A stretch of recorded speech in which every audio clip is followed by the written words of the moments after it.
Hello, everyone, and welcome to today's stream. I am Bacon Bears. If you are new here, it is 11 o'clock on 6/30/2026. Also, I have a special guest for you guys today. Whenever he wants to come by and say hi. You what? Oh, okay. We have Big Tiff coming in today. Big Tiff is listening live in the meeting of creditors. She asked me if I wanted to join her, and I said absolutely not because that scares the shit out of me. I don't want to be anywhere close to these people.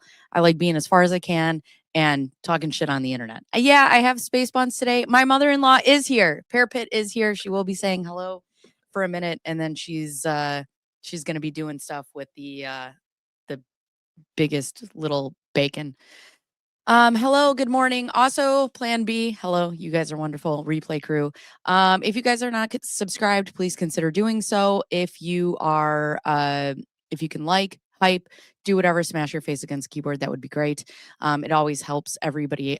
It always helps us get out in the algorithm. So, what we're going to do today is we're going to waste some time until Big Tiff can get here. She's live in the meeting of creditors, and then she's going to jump over to this stream and tell us every single thing that happened and break it down for us, which is going to be great. All right, come on. Do you want a second microphone? I mean, if you want, I can. I don't care. You guys want to talk to Parit for a while? Hold on. Hold on 1 second. I don't know how to be right back here.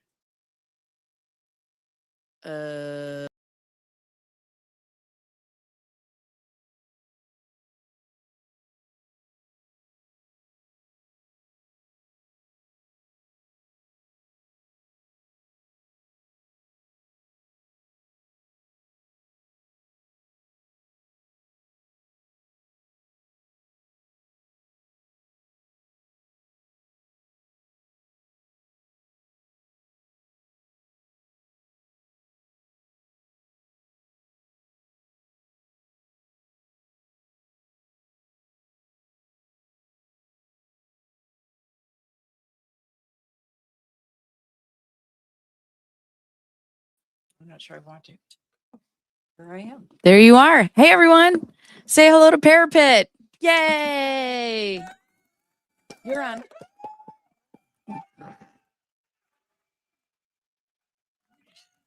You are new to streaming. Is this your first time ever being on the internet? Yes. Yeah. Well, but like with your face? Yes. Big round of applause. Everybody's saying hi. Hello, everyone. Okay, so I know Jack can't comment because he's on a road trip, but Jack, my mother-in-law really wants you to take a look at what you think it means that she says my dad is a handicap, not my dad is handicapped. That is weird. Right. She looks like a sweet lady. She is. Oh, thank you. Hi, Parit. Good to see you. I love your comments on Bacon Streams.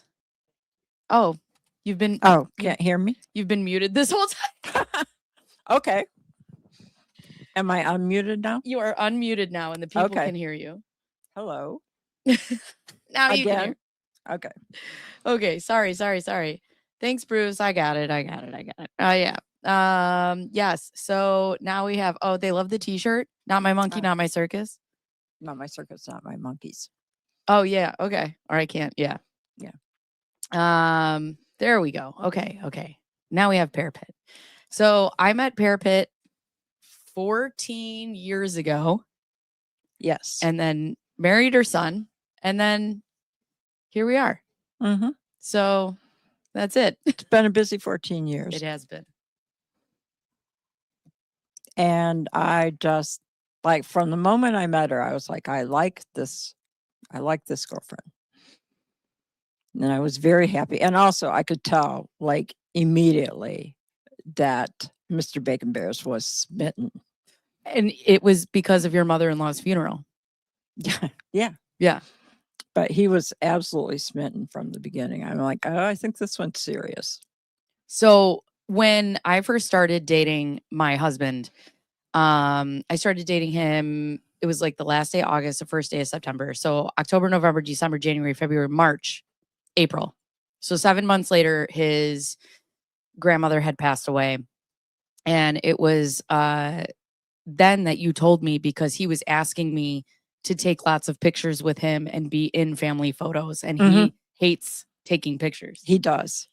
He does not like to have pictures taken, but like he just immediately is like, she's going to be around. I mean, he didn't say she's going to be around, but he was including her and stuff in pictures and that kind of stuff that made me realize that he planned for her to be around. So look at me.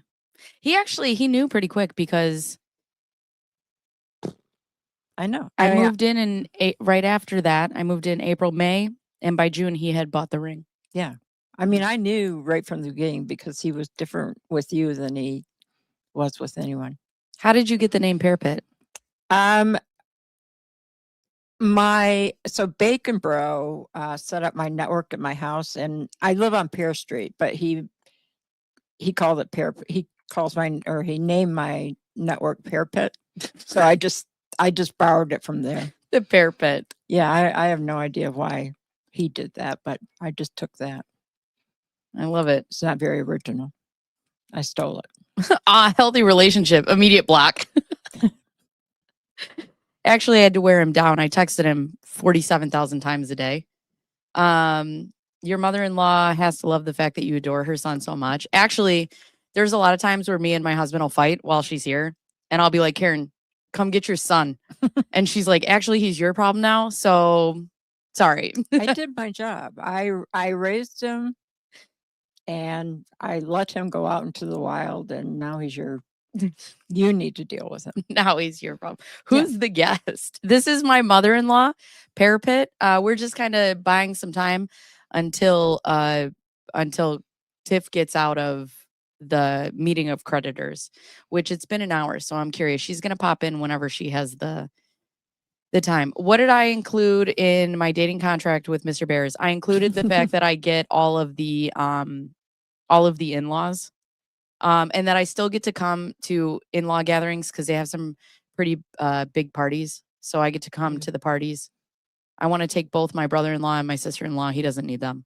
And my mother-in-law. That's pretty much it. Sure. I mean, that's the way things work in this family. Yeah, I do have to say, like, this family, there aren't a lot of divorces. There's you and my father-in-law.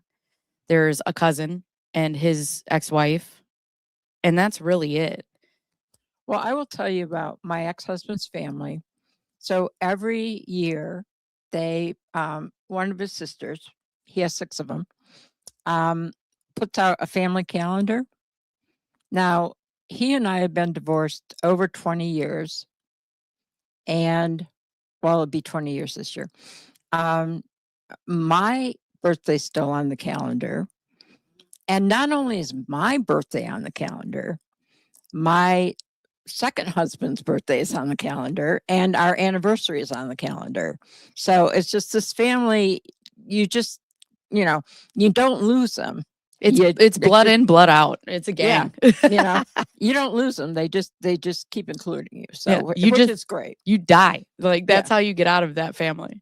That's about it. Well, I mean, Bill died and he's still on the calendar. Still can't get rid of him. Yeah, he was so impressed by that too. Yeah. Did they come to your wedding? No, but my wedding, we just threw that together in 2 weeks. Did you go to their wedding? Whose wedding? My father-in-law's wedding? No, I was not invited. I didn't even know about it. I didn't know that. Right after. I mean, it's whatever. Everybody gets along. I remember the first gathering was like Christmas. No, it was Thanksgiving, and then it was Christmas. And I didn't meet you for Thanksgiving. And I remember we were going to my husband's aunt's house, her sister-in-law, not her sister. And he's like, yeah, my mom's coming. And I was like, why? Like, we're going to hang out with your dad's family. And he's like, because she comes for Christmas and we all spend Christmas together. And I'm like, what the fuck? Like, what do you mean? And they just all get along, and it's great. I will tell you, your father-in-law did not attend my wedding, but he did call me and say, wouldn't it be cool if I walked you down the aisle and gave you away? And I said, no, it would Wouldn't not it be be cool. cool? Yeah. I mean, he'd be Wouldn't it be cool. cool? Yeah. I mean, he proposed walking me down the aisle and giving me away to my second husband. I was like, no, that's not going to happen. That's hilarious. Yeah. I wouldn't put it past him. Where is it? Somebody said, please tell me what your mother-in-law thinks of the low case. It's the same. Big Tiff is here. Oh, hi, Big Tiff. Big Okay. Tiff. Holy Then- cow. I Oh. should have zoomed out a I was lot. wasting time because the real star of the show is The real here. star of the show. We've been just kind of waiting for you. Mhm. These motherfuckers. Now we can't hear her. Oh, I can. She Oh, you said can. she said these motherfuckers. Oh. All right, I gotta go. Big Tiff is here. Okay. So everybody say bye, Parapet. Bye, Parapet. I didn't even get to say hi. Bye. I see you later. 11:30. Listen, I have to set an alarm so that I don't forget my children. All right. I also I don't know if you got the Reddit notification, but I also have a notification that there is a new article that just came out. Yes. Did you see that? I want to read that as well. Yeah. That's Everybody's it's saying good goodbye. It's a good article. Yeah. All right. Well, I love that you opened it with these motherfuckers. Let's go. Yeah, so they're gonna get a dismissal. It is gonna sound like it's going to be with a 1-year bar, similar to what Laura had, can't file for another year. Okay. They have apparently been talking to Is your mic on? Giammo. It is okay, so bear with me. Hold on No, here. that's okay. Let me see if does that help at all? No, I don't know. It just sounds like you're further away than normal. So I have like Oh, that sounds good. an AC unit here and a fan there because I'm poor still. So no, we just haven't put the yeah, they did hurt my head. We haven't put the central air in this house yet, but it's gotta happen, man. Anyway, yeah, so it sounds like they've been talking to Miss Giammo, which is smart. I'll give them credit for that.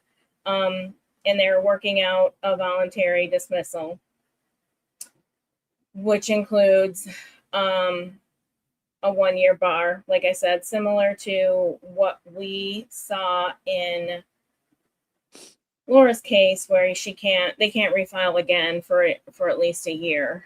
Mm-hmm. So that is something they're working on finalizing, apparently.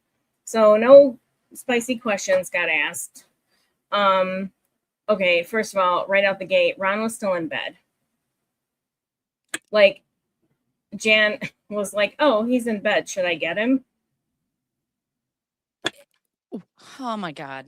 So my head was like, out of the gate, my head was like, are you kidding me? So anyway, yeah, I'll try to scooch closer to my microphone too. But yeah, sorry guys. This is 100% my fault because I have so much noise going on in my background and my microphone probably just can't handle it. I'll try to speak Let me see loudly. if I might be able to fix it on my end. Okay, so I also learned about a setting. Oh, but I don't think I have it. Let me see. All right, I'm turning you way up, so we'll see if that works. Okay. There we go. Yeah, that sounds good. All right. Okay. Sorry, guys. So they go to the meeting of creditors, and she is just like, "Let me wake Ron up." Yeah, she's like, "Well, he's still in bed," and Jen was like, "Well, he needs to be here." So like, and she's like, "Should I get him?" And she's like, "Yeah." Right, exactly, Bruce. Bruce says, "I don't always sleep in, but when I do, it's because I'm going back." I just don't understand. Like, this is a big deal, right? Yeah, it is.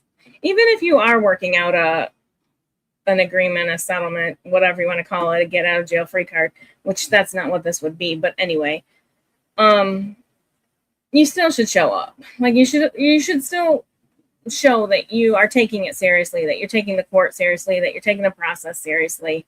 But whatever. Yeah, I just think that's such a slap in the face to everybody who's doing this. Yeah, it is. It is. How many people get to just like phone in to bankruptcy court in their bed. But anyway, they that was, you know, pretty much dropped right away, where she said that they were working on an agreement. But Miss Giammo said several times the court has to approve it. So just because we're going through those motions doesn't mean that the court will approve a dismissal. So tomorrow's hearing is still on. That is, I think, the point where they will present that proposed settlement to the court for the question about whether or not, you know, and I don't know that the court would even rule on it tomorrow, but that's my understanding of what was just said. And but their IDI, their like initial debtor interview thing that was supposed to happen tomorrow morning, is being rescheduled because, and I get this from Miss Giammo's point, it's not really worth it to have the staff, because the staff does it, go through the steps of it if the case is going to get dismissed anyway. Yeah. So if the case is not dismissed, they still have to go through that. But as of right now, it's rescheduled for July 16th. But we won't be, that's a meeting that we won't even be a part of, so it doesn't really matter. Oh, you won't be able to hear it? No. Okay. That's one that we don't get to see. And we only got to know the time and date because it was during a call.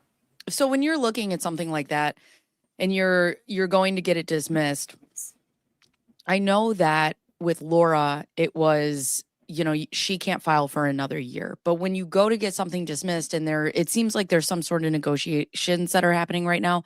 Yeah. What does that look like? Like, what would people be negotiating at the end of this? So that, I mean, you could, like, if you're Ron and Jan, you could say, well, how about 6 months instead? You know, because that's typically, like, standardly what's done is when you get that kind of bar, it's usually 180 days. Okay. So it's unusual for it to be a full year. I think that the circumstances of their case makes 1 year absolutely appropriate and reasonable. So I don't think they'll get less than 1 year on a bar. But is that what you're asking? Like what? Yeah, I want to know if it's different, like at the end of a dismissal, like if you're going to dismiss your case, like does it look different when you're trying to negotiate things? Like what's on the table? And I guess that's my thing too, right? I don't know if in bankruptcy court it's the same, if it's you're dismissing with or without prejudice. Yeah. Which would bring us to the next question, which is from RJ. Do you think Jennifer is going to stop pursuing them now? Hope not. She doesn't have to. So that's the confusing part about bankruptcy dismissals. Yeah, that's a good point too. So the confusing part about bankruptcy dismissals is that you think, oh man, the case is over, so now nothing's going to happen. But that's not the case. In a bankruptcy dismissal, it just means that your creditors are not prohibited from coming after you anymore, that they can now just, you know, proceed to collection efforts, Right, i.e. foreclosure. So the dismissal isn't horrible news. It's good news for their creditors because, like I said, the creditors can go back to business.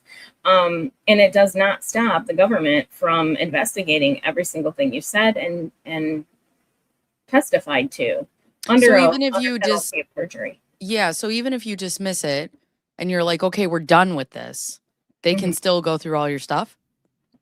Yeah. Okay. Yeah, because you filed a petition. So they can still go through and investigate you. Like the Department of Justice can investigate you for things that you say in your bankruptcy case. The big question is now, what happens with the house? Yeah, so the foreclosure sale will likely be rescheduled. I know that everybody keeps talking about July 28th. I think that's just a holding point on a website, and it's not actually scheduled at this point. And I don't think it could happen on July 28th at this point. It's possible, but okay. There's some timelines that have to be followed. So it'll be rescheduled. And then we'll see what happens from there. So yeah, it's a Fletcher Boy asked us, it's a voluntary dismissal. That's what they're working on is, I guess maybe they call it stipulated.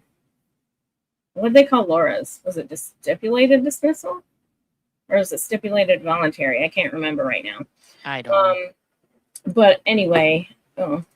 What happens if they just don't pack? Will they come and pack it up around them? I mean, Yeah, they don't get, when it comes to a foreclosure, you don't get like squatters' rights. No. Foreclosures and evictions are very different. Like they'll have you removed. Yeah, they will. They absolutely will. And banks don't fuck around. I know everybody keeps thinking of all these tricks and stuff that they'll play. Yeah, they'll play some games maybe, but banks don't fuck around, and especially not on a $1 million plus asset. Right. Isn't it illegal for them to have all these LLCs and not file taxes annually for them? Or because they intend on doing sole proprietorship, would it fall to their personal taxes? Yeah, I don't know. I mean, I would say so. I'm just a layperson, though. I would say it sounds illegal to me to not be filing taxes on businesses that you operate. I mean, we know Good Luck Shop operates, right? Right. We know that. So, I mean, and we know Quartet Farm operates because there's a pony for lease. I That just money can't- is coming in somewhere and going somewhere, even if it is a care lease or whatever you call I it. can't believe that these people, I have an accountant and I don't have, and it only because for the longest time I ran my own business. I started in 2013. I had my own salon. It needed to be separate. My husband has a W-2. Yep. I had a Schedule C. And, for a lot of times I was, I used to teach, and now being on YouTube, it's a 1099. I don't know how to do this. So No. I pay a woman $375 a year, Yep. and she does it, and it's all nicely and neatly packaged. I just can't imagine why they wouldn't have somebody who does that. It's nothing they do makes sense financially or otherwise. So I think, for the same reason Laura didn't have a primary care doctor. I mean, come on, you have like serious medical conditions, right. supposedly, right? You know what? I just put in There Will Be No Logic Here merch, and I gotta buy some so that I can wear it on stream because I'm like, I don't know why I do this to myself. Yeah. So it's incredible to me that they don't have an accountant. And even in Laura's bankruptcy, I remember in her amended filing, she listed Jan as her accountant, bookkeeper, whatever. Does the farm own the pony? Yeah, there's one I thought they said there's one that's still leased. I think, is it Frosted Flakes? Maybe. I can't remember. One of the horses I thought was still leased. I don't memorize the horse stuff as much. I believe they're getting notices. I believe that the that the pressure is mounting for sure. Fletcher boy, I agree. $375 a year is a very good bargain, by the way, for your taxes. She's wonderful. Yeah, that's a very good deal. Yeah. We've also sent a lot of people to her. So it sounds to me like they've set themselves up for an IRS audit. Yeah, that's what it sounds like to me. I was just trying to look at Laura's dismissal and see if it said. That's okay. Bye, Parrot. Yeah, it was a stipulated motion to dismiss. So I don't think it said voluntary. I don't know that word matters. Oh, sorry. Jack wants to know what happens to unsecured creditors in this situation. Then get back to filing lawsuits. Again, man, if I was Chase, I'd be pissed. What is the difference between a secured creditor and an unsecured creditor? So a secured creditor means that they have an asset to attach their lien to, and so they can recover that asset, like your car loan, your mortgage, a business loan that you have that attaches to your business, where they can recover an item in exchange for the loan. Okay. Unsecured is just, we gave you a credit card. It has no, you know what I mean? Or a personal loan or debts like that they owe up for people. I don't know, to be honest. So I'm super familiar with foreclosure law in exactly 2 states, Michigan and Illinois. I am not familiar with foreclosure law in Arizona, and I've taught myself everything. I've learned about it. So I don't know. I believe that they can start and go right back to where they left off, and they can schedule the foreclosure, the auction pretty quickly. Now, because it is an administrative task, things have to happen on the back end even that aren't even related to legal stuff. And so it may take a couple of weeks for it to get put back on the calendar for auction. Okay. And then we could see them being evicted about 3 to 5 weeks later, maybe even 6, depending. So we're looking at probably like the end of this year. Yeah. Enough to get them through trial, perhaps. Perhaps. Seamus, I put it in the chat. It's if you press ! merch, it's in there. Maybe they don't have an accountant because the accountant wouldn't agree to lie and defraud. Also, well, they're not supposed to, but right. I mean, come on. We know that there are unscrupulous people. I agree that the reason that they don't involve professionals is because it's too much it's too much of the curtain to pull back. Yeah. I don't know that a professional, just like what was it, up to 25 attorneys wouldn't help them with this Chapter 11. I don't think very many accountants would help them with this. And maybe the kind that would, you don't want helping you. So they cheated the bank out of 3 or more months. Yeah. Hi, one saw a dog. Smaller amount of time than I thought it would be, but yeah. I thought it would be a little longer that they bought themselves. I really think they just painted themselves into the worst corner with, I don't know, molasses, right? Like if you painted the floor with molasses and thought about trying to get out of it, that's where they're at right now. They cannot get out of this corner without bailing through the window. So, I mean, that's essentially what's happening. Yeah. Is they're bailing. I thought the foreclosure sale was scheduled for the end of July. Yeah, I just think that's misinformation on a website, and you can't trust those websites very much on what's actually happening in the background. It happens all the time. There's so many vendors and stuff, and there's so many pieces that go into a foreclosure transaction that information gets mispublished constantly. Is there any ADA organizations that could help them either keep the house or delay the auction until they can find a suitable place for Ron? No. People who are sick, ill, injured, whatever, lose their houses every day in this country. They are evicted from their homes every day in this country. And probably elsewhere, I just know about here. And Ron being sick does not give them what they think it does in terms of accommodations. It gives you accommodations, don't get me wrong, but not the kind they're looking for. Oh my God. Yeah. Can credit card companies take money from their pensions and Social Security money? That'll be an interesting thing to watch that we may get to watch. The typically Social Security, no, you can't touch it. Here's where it becomes a problem. As soon as it hits your bank account, it's commingled with other money, right? So you're supposed to, if you have Social Security funds, this is, again, I'm not a lawyer. This is my knowledge of it. If you have Social Security funds, they should go into a separate account that no other money touches to make them continue their exempt status. But once it's in your bank account, it may be up for grabs. And same thing with their pension. Pensions are less attachable for liens if they are like public pensions. But since Ron's, I don't think technically qualifies. Radio is a weird section of the law that may, but I don't think it. I think they could get garnished is a long way of saying that. Sorry. Yeah. In the land of older people, Phoenix has plenty. The banks just don't care. They really don't. No. Nobody cares. No. They're used to getting their way and talking their way out of things. It's worked in the past, but hopefully no longer. Let me tell you real quick. There's a story. Man, does Instagram know me, right? Like it has yes, the IRS can go after Social Security. That's one place that can.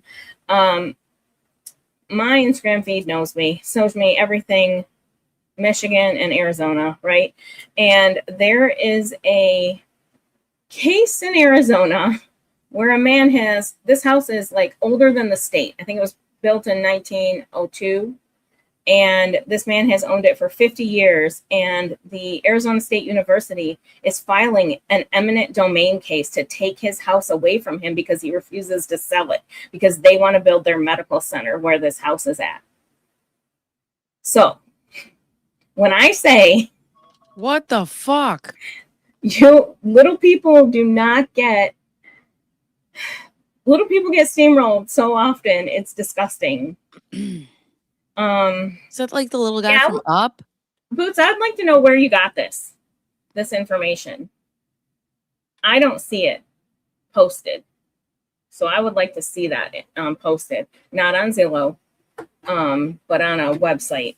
I really, because I keep saying it's wrong. So if I'm saying it's wrong and it's not, I need to know that. But Boots, I have my Discord pulled up. If you want to just send me the link or wherever you got that. Yeah, or yeah, she could send it to you too. Yeah. Sorry. Because I can't. No, you're fine. I keep saying it's not true, and I could be totally wrong, and I'm fine with that. But I need to see it. Oh, I got it. Hold on. Thank you. Oh, because I have my Discord closed. Service link. Hold on. Yeah, service link. Let me pull it up.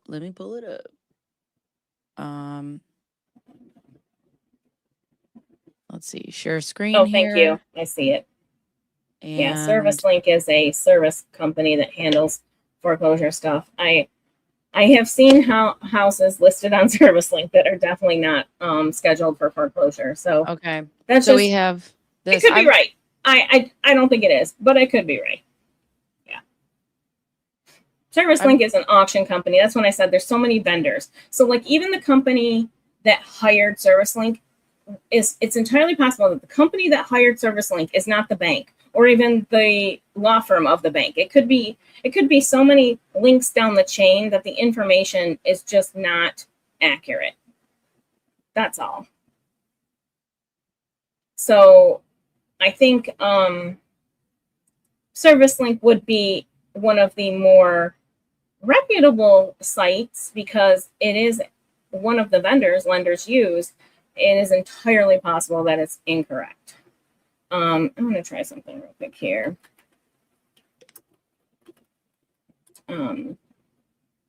So anyway, yeah, this guy who has owned this house and it's like this historical house. It's historical house.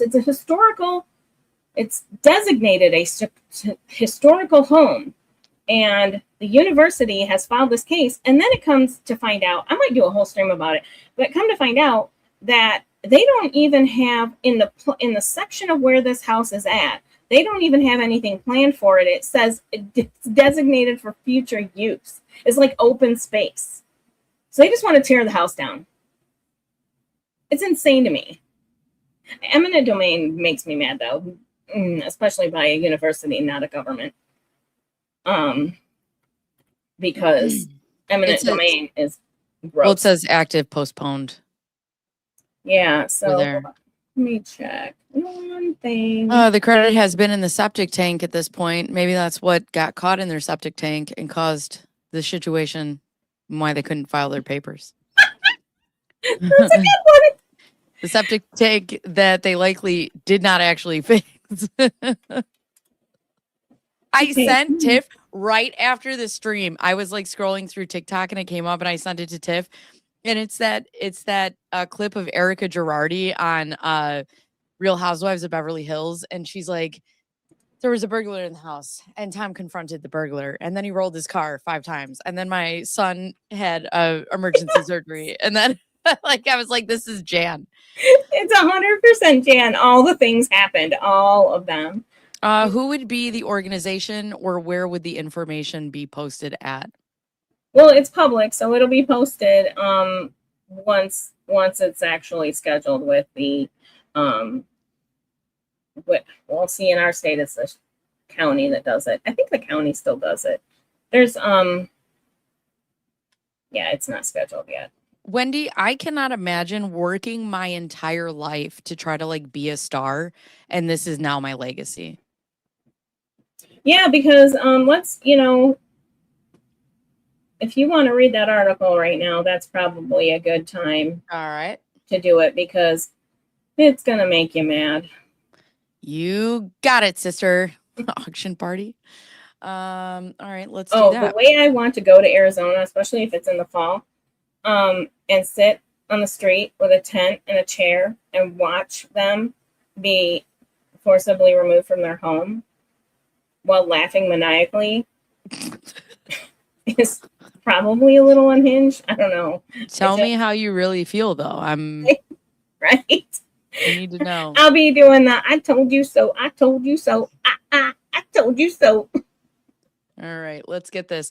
So this is from the Mercury News. I got this on Reddit. It came up on my, I love when I get little pings on my watch from Justice for Clayton. It's the only Reddit thing that I follow. Yeah. Witness says, oh, sorry.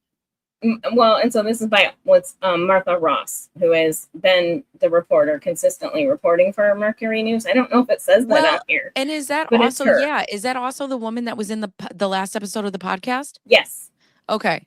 Yes. So, yeah. God damn, that's dark. And I'm here for it. Yeah. With these specific Tiff was jerks. like, it's no fucks Tuesday, bro. Like, that's it. She's like, I don't care anymore. I don't. These people are disgusting and I'm sick of it. Tired. I'm tired of this, Grandpa. Right. This is news and also crime and public safety, which I find so funny. Right. Criminal crime and public safety. Witness says Bay Area radio icon Ron Owens warned about daughter years before pregnancy fraud case. Which one? Which one? Right. The first one? The fourth one? The third? The fourth? All of them? I don't. Sworn declaration asserted local radio legend said Laura Owens had a tendency to exaggerate. A claim Ron Owens denies, which my mother-in-law was like, yeah, he probably denies it because he told Michael Maricini that she's a flat-out liar. Yeah. So he's like, exaggerate doesn't cover it correctly. Right. Okay. Years before Laura Owens was criminally charged in Arizona in connection with disputed pregnancy claims involving two men, including Bachelor star Clayton Eckert. A witness says he heard her father, Bay Area radio legend Ron Owens, privately warn another man that his daughter had a tendency to exaggerate or even flat out make things up. So we know that this is then from the now brother-in-law, right? Yes. Because that was the declaration from the TVRO case. Yep. Right. When he went to go confront Laura at the apartment, she admits to him that she's not actually pregnant. She's never been pregnant. Ron is there. Ron tells Michael Maricini in the elevator, allegedly, just give it 2 weeks until we can figure this out, and then I'll get you out of here.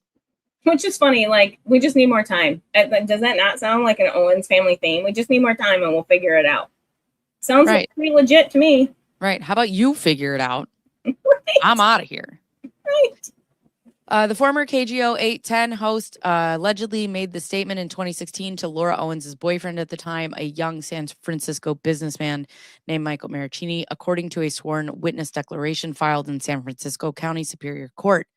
Michael Maricini had began to suspect, Laura Owens had lied to him about being pregnant, according to court records and interviews with this news organization. As he started to pull away, Laura became distraught and talked about suicide, prompting her father to convene a meeting with him and Laura Maricini and the witness. During that meeting, the self-described voice of reason of San Francisco radio was heard urging Maricini to keep. I'm sorry. The self-described voice of reason. And I just like my radio show host. It's like, hey, everybody, Michael, just give it 2 weeks. Like, I just am hearing like the typical radio, like, I don't know. I was at PT yesterday and I have, of course, everybody there listens to it now, the podcast. And we were talking about something obviously case related. And my PT, the one I was working with, goes, oh my God, he wrote a book? I'm like, yeah. Yeah. It's called The Voice of Reason. Yeah. The self-described voice of reason. Don't choke of San on it. Francisco. We got to pick out something for you. The self-described financial queen of mean is Big Tiff. I have no idea. I can't think. I'm not as creative as some of these people with their nonsense.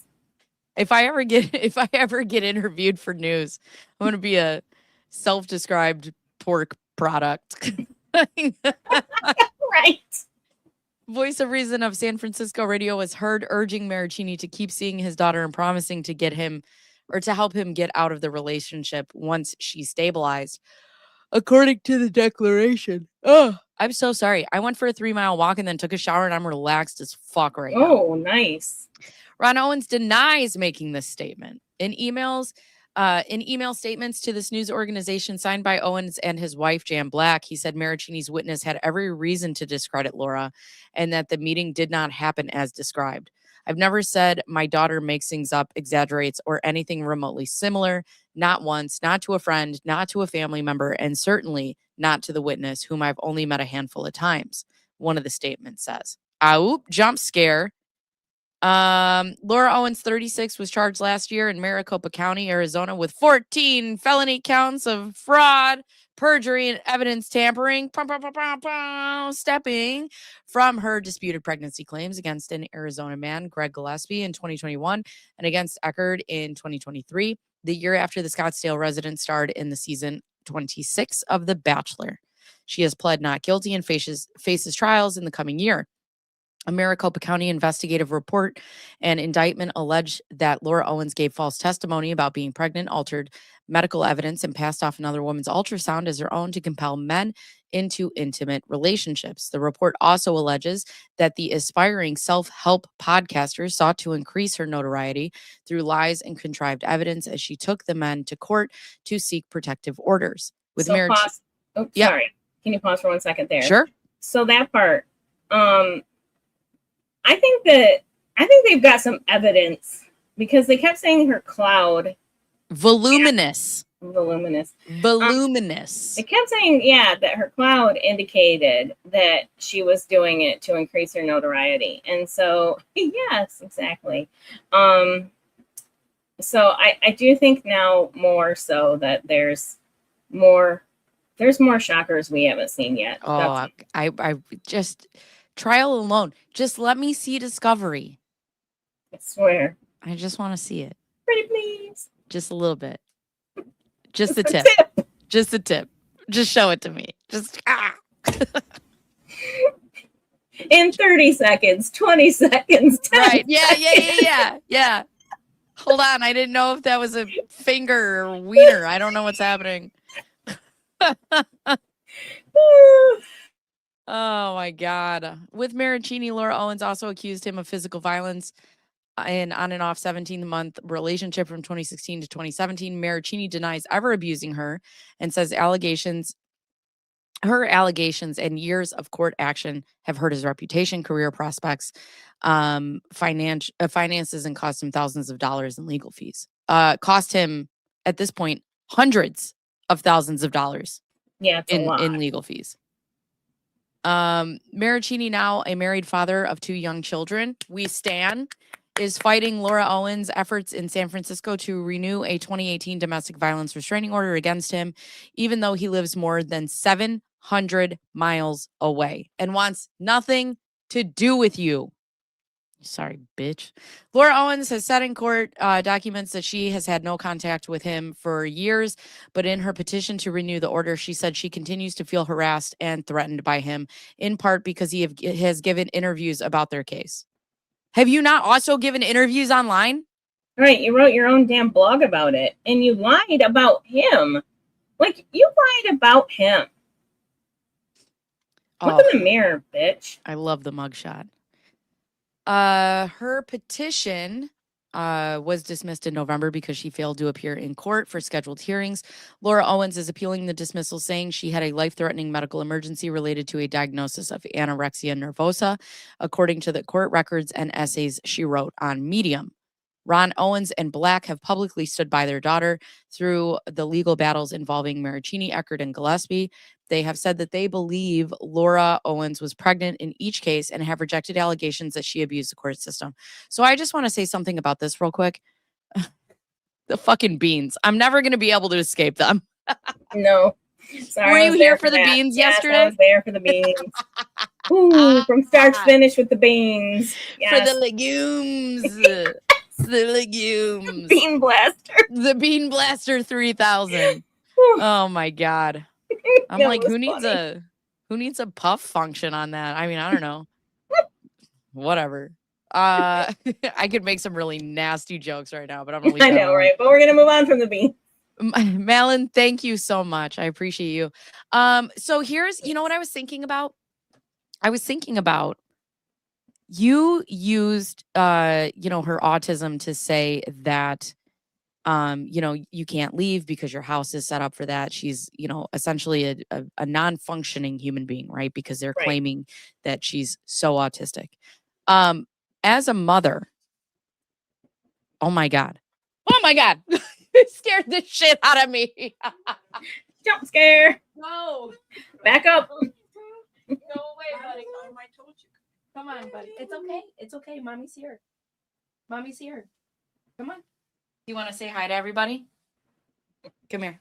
You can say hi. You want to say hi? Hi.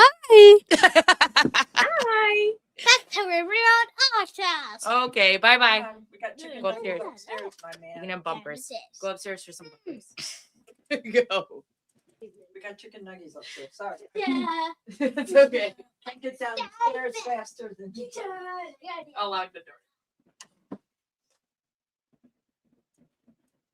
Sorry, I can't hear anything with my headphones on. Yeah. And that scared the shit out of me. All right, so you all got to see my son in his natural form with no shirt on ever. Sorry. No, my grandson's the same way. No shirt.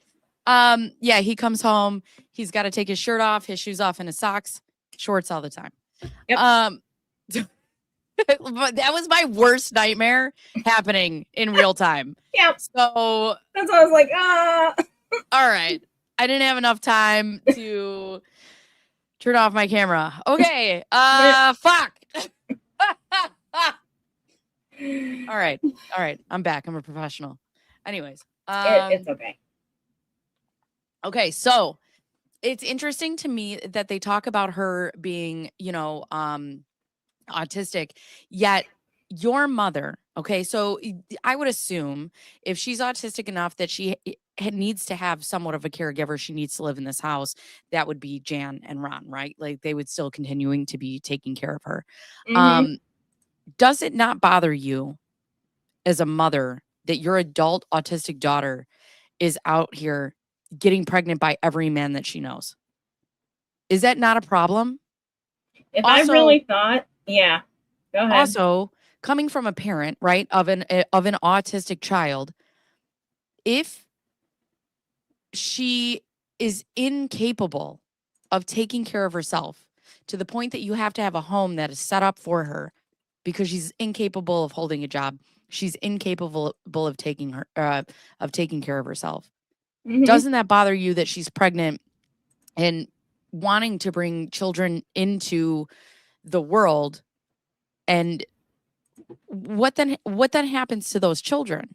That you can't care for if you can't care for Right. yourself. Right. Right? Yeah, no. And if I thought that any number of men were taking advantage of my child, man, scorched earth doesn't explain it. Well, and that's right. That's the thing. I mean, none of them. I'm reading all the comments about my son. You guys are really sweet. It's gonna make me cry. It's gonna make me squirt some. Sorry. But yeah, you're right. I didn't even think about it from that aspect, right? As a mother, essentially, right? If they want to use autism as an excuse, right? That she Mhm. can't function on her own, which would put them in the place that these men then took advantage of her. I didn't even think about it from that point of view. But Mhm. I'm from the point of view that, okay, you're trying to give her some freedom. You're trying to, get her out so she can go and live an adult life. But now we have a pregnancy problem. Yeah. And they admitted that they believe that she was pregnant in each case multiple times. Yeah. For you that has an adult autistic child, this isn't worrisome to you? Right. No, they just let it play out. Like, I keep saying, like, I think you can tell exactly what kind of parents they are just in that body cam video, right? Like, Jan makes no attempt to calm Laura down. None. Zero. At all. She just lets her be a complete maniac. Without like, you not even, honey, okay, breathe. Let's, you know what I mean? Like, reset. I don't care how old she is. There is none of that happening. Dude, I honestly, there would be no just breathe. If I had a SWAT team of 12 people, Lyle, thank you for that 5. If I had a SWAT team of 12 people in my house because of my daughter before 6 a.m. and my daughter was screaming like that, I would be like, you need to shut the fuck up and sit down right now. We have no level of it. No level of attempt, right? Whether it's calming, whether it's shut the fuck up, nothing. We have 0 to 10, nothing happening. There's no anger there for the parents. I don't understand that. And Ron asking for badge numbers and copies of the search warrant. Like, not. I don't know. Assholes. Let's see. Do you guys stop doing that when they're men? They're talking about just being devil's advocate. They have never said she needed extra care because she's autistic in any court filing. Yeah. Right. Mm-hmm. However, they have said that they needed to keep this house and it would where is it? I would love to get the exact wording because they did say that their house is specifically set up for their adult autistic child. Well, they said for Ron and her. And her. So but both. I mean, but it's both. You put it in there. No, it is. It is both. And there's nothing. It doesn't matter. They can't make sense of it. I just had this conversation again yesterday with my physical therapist that you can't make sense of this nonsense. Yeah, they were saying that it's set up for Ron's needs and her needs. And I think, okay, you know what? Actually, I think it's in the podcast. I think it might be in the last episode of the podcast. And Stephanie reads it, that it is set up for their adult autistic daughter. I missed that part. And that's, or maybe it was the first, either one. I was listening to it. It could be. I just remember her reading that and I was like, shut the fuck up. Shut up. Because I was so mad.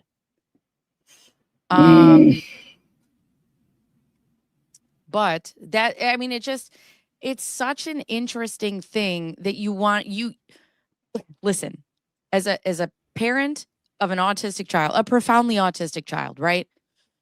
You don't get to pick and choose when it shows up. Like it's always there. There are my life has completely all of our lives in this house have completely changed because we have a profoundly autistic individual that lives inside of this house. The way that our house functions is different. The way that our lives function is different. The way that we communicate with our children, with the way that we communicate with each other. For example, my husband and I, when we have disagreements, we're very conscious that we don't get loud because it bothers my son. Planning your day, planning your meals, planning like everything. So much work goes into it. These people have never experienced that in their lives. In my opinion, allegedly. There is new stuff on justice for all victims of Laura Owens about BK today. Yeah, that's what that's what we were just talking about. Yeah. Yeah. I wonder if they found the bean blaster during the right next to the moon belly, actually. She was wearing the moon belly. There was something on the bed. Blaster. We don't know what it was, but using autism for as an excuse for Laura's behavior is super insulting to all families with children who need support. Right. Yeah. Can Laura be my babysitter? I'm down for burritos and Domino's 24/7. I mean, so am I. Oops, wrong thing. Sorry. It mentions her autism diagnosis and that she lives on the property, but I think it says the house is set up for an elderly and disabled person. You know what? I'm gonna go back and listen to the podcast because I think it was in the podcast. What the fuck is this? Somebody just sent me in my DMs. Largest CNA caregiver network of Arizona opportunities available from Laura Owens. This is July of 2022. Looking for someone last minute to stay with my 76-year-old dad who has had Parkinson's for 21 years from today through Sunday afternoon, possibly Monday. Does not require anyone particularly skilled, but someone who has been around PD patients would be a plus. He does need someone to stay with him all night. Also, I have a small dog that would need to be fed and cleaned. Lovely home in Central Scottsdale with a pool. Yeah, that's a Facebook post we found a while ago. You're just putting that out there for somebody. Yeah. Whatever. Yeah, no, really. Like, on the internet. Okay. And I also love they were very particular about what chair he sits in, but they're like, does not require anyone particularly skilled. Yeah. No, I know. None of it makes sense. None of it makes sense. But anyway, so Chrissy, I'm going to have to listen to the podcast again because I want to see. I know for a fact that I heard it, so I think it's in. I'll listen and get back to you. I promise. So then here's her mugshot with her lip gloss. In January of 2025, interviews with this news organization, Black said she didn't think it was that unusual for a woman in her 30s to have been pregnant, with 3 different men and to have protective orders against all 3. Again, if you are essentially the caregiver of your disabled child that you want to use, this is a fucking you problem, Jan.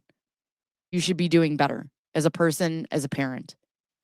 She also said she and her husband know for a fact all the information their daughter and her attorneys have presented to the courts.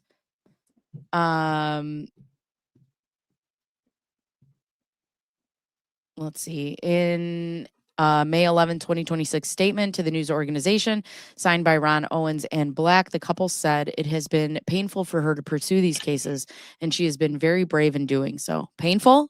Because I think she finds joy in it. Yeah. While they declined to say whether they were concerned about the possibility of their daughter going to prison, they reiterated their unwavering support for her and said she had verified medical evidence where, and if she had presented it at any point in time, she would not be in this position. No, these jerks are just as bad as her.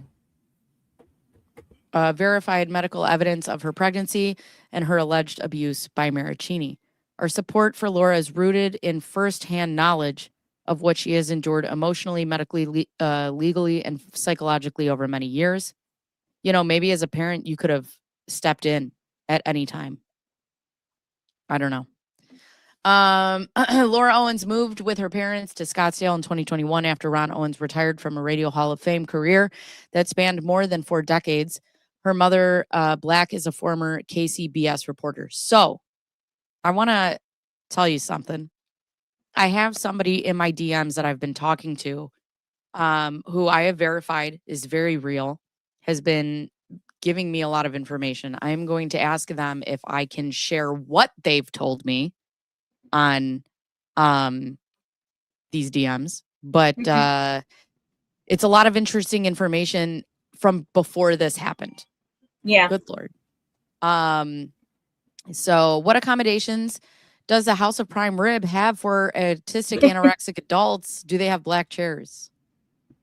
Do they think they secretly hope she goes to prison and they don't have to deal with her? No, they love this shit. You what? They love this shit. I think they love it. I don't think they do want her to go. I think they want to find a way to make this spin and boost their online presence and notoriety. Yeah, I just think I don't even know if it's about that. Like, I don't know if it's so much about fame as they just think they're better than everybody else. Yeah. And they can just do whatever it is that they want to do. Yep. After Laura Owens publicized her paternity claims against Eckerd in a 2023 interview with The Sun, after she brought it to the media first, she became the subject of reports, commentary, and investigations by online sleuths, Bachelor fans, and popular YouTube podcasters Dave Neal, Megan Fox, and Reality Steve. The case has also been examined in the iHeartMedia and Glass podcast, Love Trapped. The Owens family has said that the international attention has brought them anguish and profoundly mischaracterized Laura Owens. How? I mean, what would be helpful to dispute that? Anybody to come on the podcast on her side. Who do you have in your corner that's ready to speak up for Laura Owens to be like, you guys are getting this all wrong? Nobody. Nope. Hey, Ducky. Ron Owens and Black have called the Justice for Clayton Reddit community a cult and said online critics have subjected their daughter to an extraordinary level of public humiliation and hostility. The public humiliation is coming from inside the house. You did this. Yeah. Yep. You can't put, as EDB says, you cannot put the shit back in the horse. No. Like you. In his May statement, Ron Owens rejected any suggestion that supporting his daughter would be a stain on my legacy. You deny that? I mean, you can deny it all you want. Right. You can think it's not true, but that doesn't make it not true. If anything, it reflects loyalty, compassion, and a refusal to sacrifice my child to satisfy an online mob, he said. If anything, it shows that you don't want to fucking parent your kid. Which is it? A cult, a mob, or a smear campaign? I need to know. I need to know my title. Pap Schmear campaign. Yeah. I prefer schmear. I mean, Schmear. But I'll take mob or cult too. He and Black also rejected the premise that parents supporting their adult daughter through emotionally difficult relationships and legal disputes constitutes enabling. What? If this isn't the biggest example of enabling your child, I don't know what is. Right. Ew, a smear of beans. Ew. No. We can call ourselves refried beans. Refried beans. A cult of refried beans. That's it. The little beans. The controversy has taken a toll on the former Bay Area media figures. On his Facebook page in November, Ron Owens described 2025 as the roughest year of my life. They started with him publicizing a $140,000 GoFundMe campaign 6 months after Laura Owens lost her paternity claim against Eckerd, and a Maricopa County judge referred her case for criminal investigation, finding that she gave false testimony and provided no medical evidence of pregnancy and initiated litigation without merit. That's the thing. If she has verifiable proof, where is it? There's Clayton. Giving a peace sign. Very millennial of you, Clayton. Yeah. Ron Owens and Black have denied claims from the Justice for Clayton community that GoFundMe donations went to Laura Owens' legal expenses. Well, I feel like we're going to find out eventually where they came from. That would be the thing that I think that if Miss Giammo was going to keep investigating about, I think that might be the thing that hurts them. Is misusing that GoFundMe money. Something needs to get them. Good luck. Does it feel like people aren't focusing on Jan's level of narcissism, paranoia, projection that led to her getting in Woodnick's face while claiming he was staring at her? It was very interesting. I was very interested to hear that tidbit because I don't find Laura to be confrontational.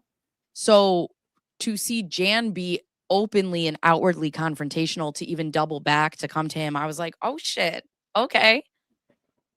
I have big feelings about that one, because all Woodnick has ever done is his job, and nobody should be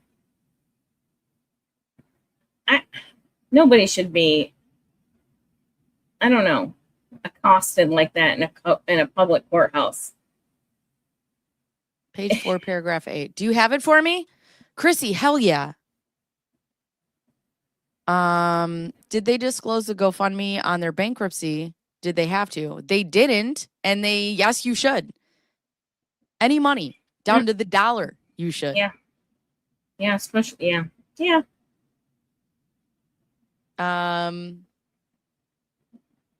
In interviews on Facebook, they said Ron Owen's serious health struggles and what they described as a devastating online schmear campaign contributed to their financial struggles.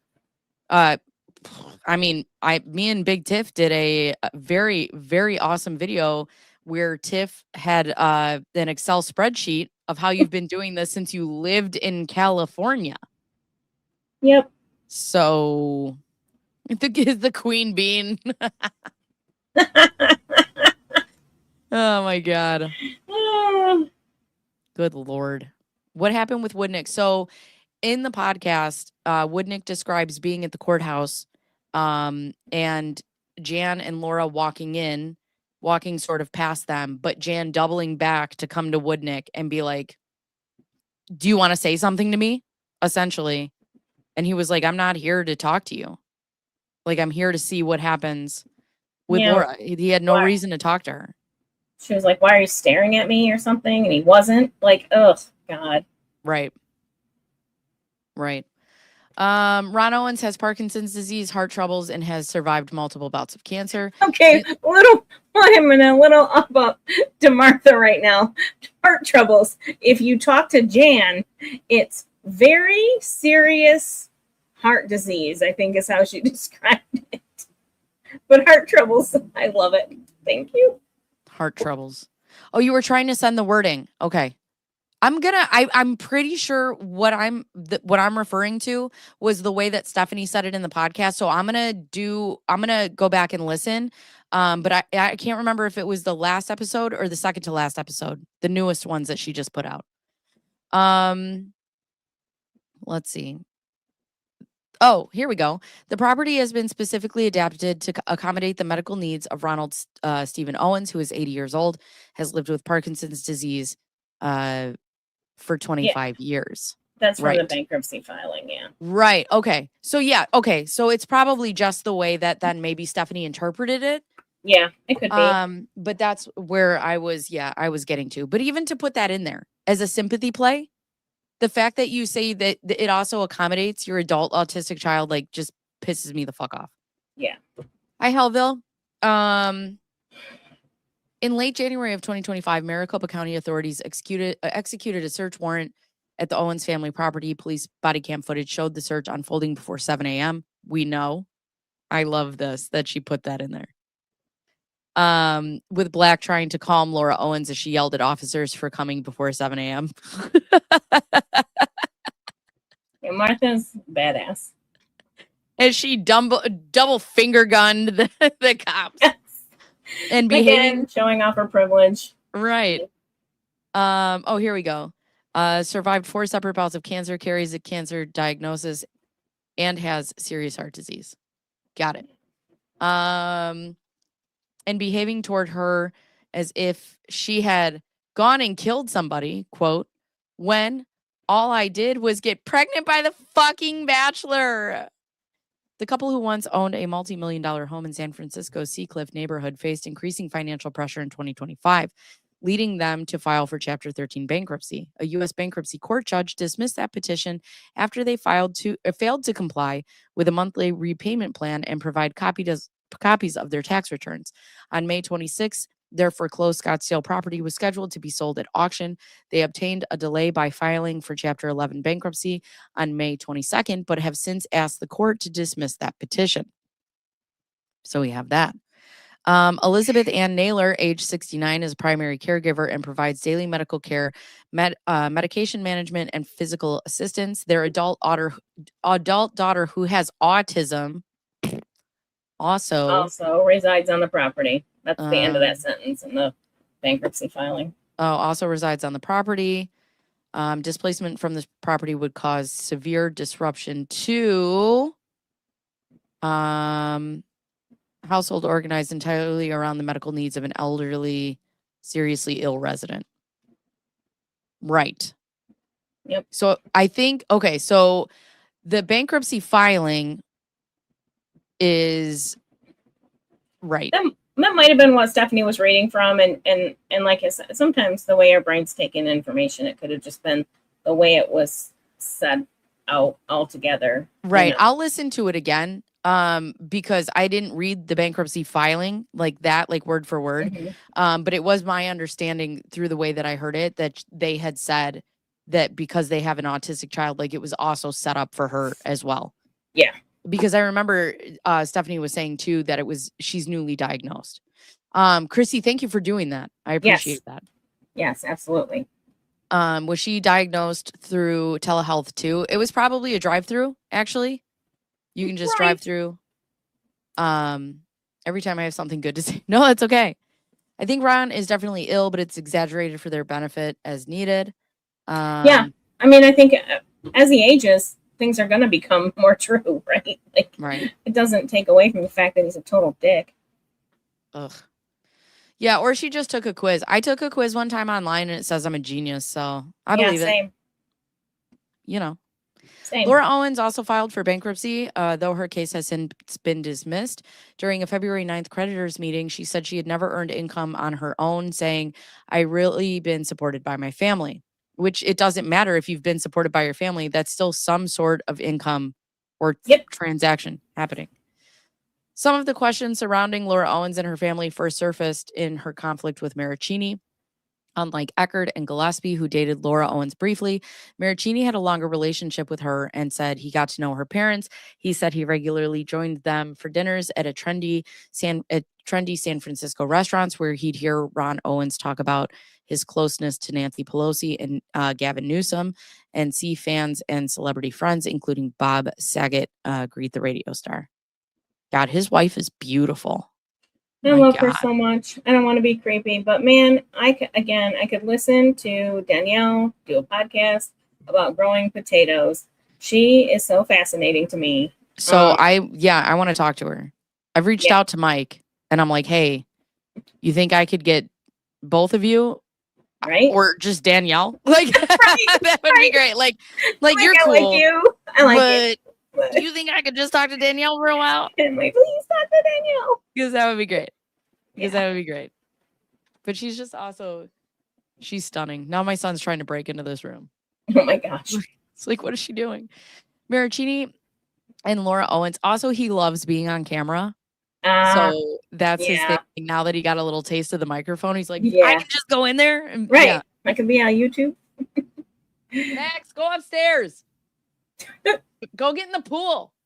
Oh, yeah. Go swimming. If not, I'm going to go get in your pool. I know, it's 90 degrees here. Yes. Maricini and Laura Owens agree that they met through a dating app in March of 2016. Maricini said their first few dates were actually really fun. In an interview with this news organization, he said an early date included meeting Ron Owens for lunch near the KGO 810 studios, leaving him in awe of the broadcaster's fame, but wary of getting on his wrong side. You know, that's an interesting choice. Mm-hmm. Like to bring him to lunch with your famous dad right away. Usually you would be like, oh, I don't think, like, I don't want you to meet my famous dad because I want you to date me for me and not because I have famous family members. And he was intimidated and he was wary of getting on his wrong side. That tells me that Ron was one of those jerks that you didn't want to piss off. And I think his family became addicted to that level of power. Yeah. I don't know.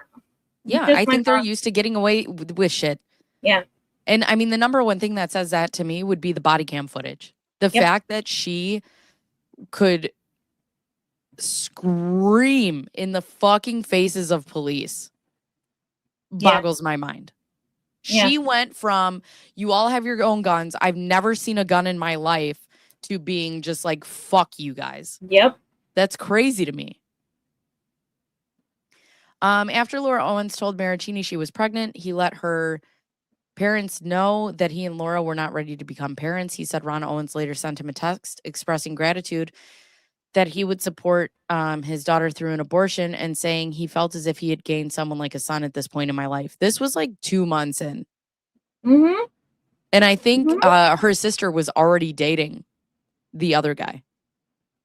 Like Yeah, her maybe. guy. So I don't know like, their timeline very well, but yeah, probably. Yeah. Around that time, Maricini said he began to question the relationship because he felt Laura Owens was trying to control him with guilt trips and claims of constant medical crisis involving both herself and her father. Yeah. I've seen the text. something. Laura Owens and Maricini both say he accompanied her to a July 26 appointment at Planned Parenthood in Walnut Creek to terminate the pregnancy, according to the court records. But Maricini said Laura Owens told him the appointment had been canceled. Mm. Interesting. Kimmy, thanks for being a new member. Welcome. Let's see. Yeah. I can't believe nobody tased her. People have gotten tased for less. Absolutely. I have Ugh. big thoughts about it, but I'll shush. I don't want you to shush. I want you to be hateful. Oh, I am. Over the next few weeks, Laura Owens said she learned she was pregnant with twins and also sent Maricini texts describing a series of painful pregnancy and abortion complications, according to court records. By mid-August, she told Maricini she had been diagnosed with ovarian cancer and allegedly texted him letters from 2 Bay Area doctors saying that she had undergone surgery for an abortion and to have an ovary removed, and that she should be more supportive, court records show. So one thing about this that somebody brought up in, they messaged me the other day, one of the things that I found very interesting, they had said that anytime I've gotten a summary from my doctor, it's been 3 pages minimum. And I was like, you're right. Anytime I've been discharged or have gotten some sort of summary from the doctor, it's always been more than one little blip of a paragraph. Yeah. I know. I'm sorry. Nobody, new podcast, nobody tased me. No more yawning. I know. I'm sorry. I know. I'm sorry. I'm just so relaxed. I know. I'm going to too. Sorry. We're all going to take a group nap. Yeah, I want to see proof of it too. Trust me. Trust me. Yeah. 8 years later, while testifying in the Eckerd paternity case, Laura Owens denied ever being diagnosed with cancer. In an interview with this news organization, Maricini said Laura Owens pushed the cancer claims with help from her mother. He said that when he visited Laura Owens' apartment after her supposed surgery, he saw Black administer an ice pack to her daughter's lower abdomen. Ron Owens and Black denied that account in their statement. I love that. You never saw that. That never happened. Yeah. Again, like Jack said, gaslighting. Jan was not present for any such event. Okay. It simply did not happen and is a figment of Mike's active imagination. That's the part that set me off right there. Mike is the one with the active imagination. That's what we're going with here? Mike is the one with the active imagination. Really. I have not heard one word out of that man's mouth that I have ever questioned. He never admitted to making up anything like your daughter has admitted to making up twins. We don't have any documented proof of Mike lying. I mean, come on. We don't have 14 charges against Mike for perjury and otherwise. But okay. Mike, right. He's not. Come on. By the end of 2016, Ron Owens and Black were texting Maricini, alarmed that Laura Owens could hurt herself. And in December 10th, 2016 text, Ron Owens asked Maricini to be extra supportive of her. That day, Ron Owens also convened the meeting with his daughter, Maricini, and Maricini's witness, according to the witness declaration. The witness, Maricini's future brother-in-law, said Laura Owens never mentioned during the meeting that Michael had been physically or psychologically abusive, though she later accused him of violence and choking her on multiple occasions during sex. And you know what? Listen, I don't want to be crass, right? And I'll ask, if Mike ever does an interview with me, I'll ask him beforehand if this is a question that I can ask him or if he's open to anything. And I would ask him, during sex, was that something that was in play? Sometimes it happens. Sometimes people are into that. That's cool, whatever. But Right. I'm wondering if it was something that they had a consensual moment and she's now using it against him. I think she read 50 Shades of Grey too much, really, honestly. Like, I feel like this is completely fabricated because she believes that she has the right words to compile to get this, I call it a punishment restraining order against Mike. Where's Omar? What am I missing? I know. I cannot see Omar. And I I'm don't like, see okay. Omar. But you can't everybody's block- laughing, which makes me think Omar's talking shit. You can't block your own mod, Omar. Where are you? I can't see you. I know. I don't see his comment. I don't either. All I see is Omar laughing. Omar coming in with the mic drop. This makes me scared. Is it I about see my it. glasses? 117. I don't know. Omar? Okay. I don't see him. Omar's hiding. Watch Bacon and Tiff be confused about Omar and chat. Where? Where are you? 117. Hold on. I don't see that either. There's like certain stuff I don't see. Yeah. Ugh. Okay. Hold on. Dude. It's not a where lie is if you it? believe it. So, like, if I pull up YouTube, I can see it No, I don't see anything. I'm in StreamYard. at 117. He's after Mr. Pike. Yeah, no, Mr. Weird. Pike, the narrator, in fact, she was not sorry. And then I just see somebody laughing at Omar. Yeah. The question while we look for this that I want to ask Mike, and I wish I would have asked during that one stream. Somebody sent me a screenshot of what he said. I have more evidence that she's a demon than anything involving autism. Good one. Okay. Do I have top messages? I just have the Let's- live on it. Yeah. Maybe if I It's pop weird it in out. StreamYard, it looks different. Entering the studio. Maybe if I pop it out. So, question I want to ask Mike is, did she make him call her darling? Or was that Because- switched from top comments to how? Feel like you can't switch when in StreamYard, to my knowledge. Yeah, it just says it's just the comments and a Which is side why thing. I can see it on YouTube chat when I look at YouTube in a different window, but I can't see it on. All right, well, I guess I'll just go to the YouTube chat so I can keep up with some of it. You don't see it because it was auto-modded and I approved it. Oh. But Why it is still should show up in, even mod stuff shows up in StreamYard chat. I don't know. Anyways, It's auto modded for words. I love that too, by the way. yeah, I want to say, I want to ask him. Obviously, you had some sort of feelings for her, right? Because you were with her for a certain amount of time. But it's very obvious to us, right, that you didn't love her or you would have said that to her. So, I don't know. My husband doesn't say I love you in a text, though. course, yeah, when but we it were seemed dating, like yeah, it seemed like they argued over it because he never said it in person either. Yeah. So I'm just curious. I feel like the darling thing was something she came up with as a way to prove his love to her. Call me darling then, or something. I don't know. I feel like that was her idea.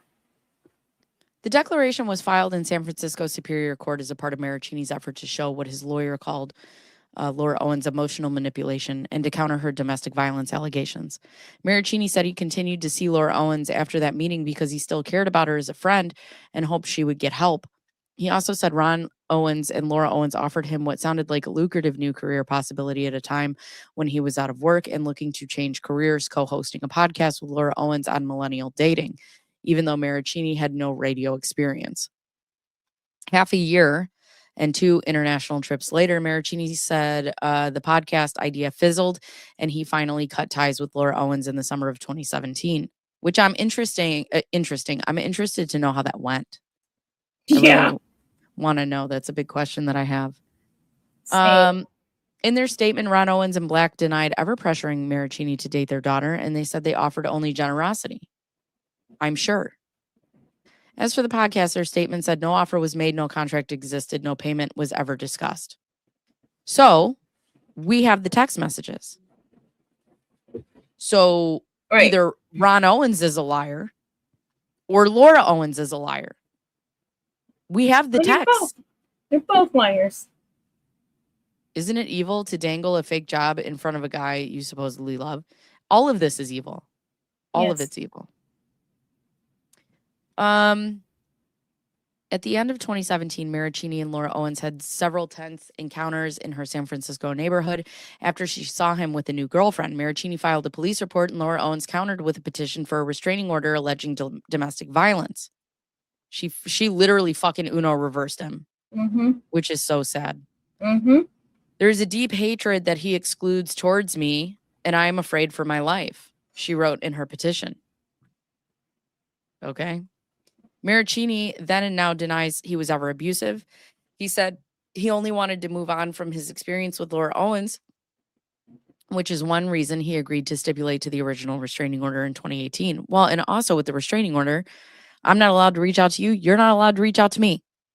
So I can see why you would do that. Right. He also learned it could cost him $20,000 or more to take the case to trial. Yeah. He said his attorney told him at the time, you do a 2-year civil restraining order and that'll be the end of it. Years later, Maricini said it has not ended. And that's that on that. That's a good mic drop. That's a good mic drop right there. Yeah. Generosity like twin Teslas. Yes. Yeah. It's not gross. It's not gross. Like, I don't know. Mic drop. Yeah. Good one. Thanks for giving Mike the last word too in that article. Yeah. I don't know, man. Okay, so here's the thing though. Like, okay, her whole she's still worried about it because he's doing interviews about her. Okay, I mean, he's allowed to talk about his experience.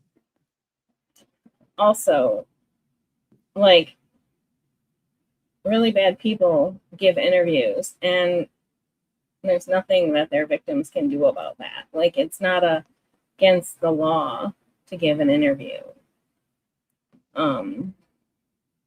It's not like in it he's saying, I'm going to get you, you know, like, it's just an interview telling his story. Right. He's allowed to talk about his lived experience, just as she's allowed to talk about her lived experience. Right. As she does. I mean, were you here watching the podcast that we watched yesterday? I missed that part at the very beginning of it. Good Lord. Yeah. That was like knives to my ears. Yeah, I've seen parts of that one before and I don't like it. But we had to go to the vet yesterday, so I didn't see that part. I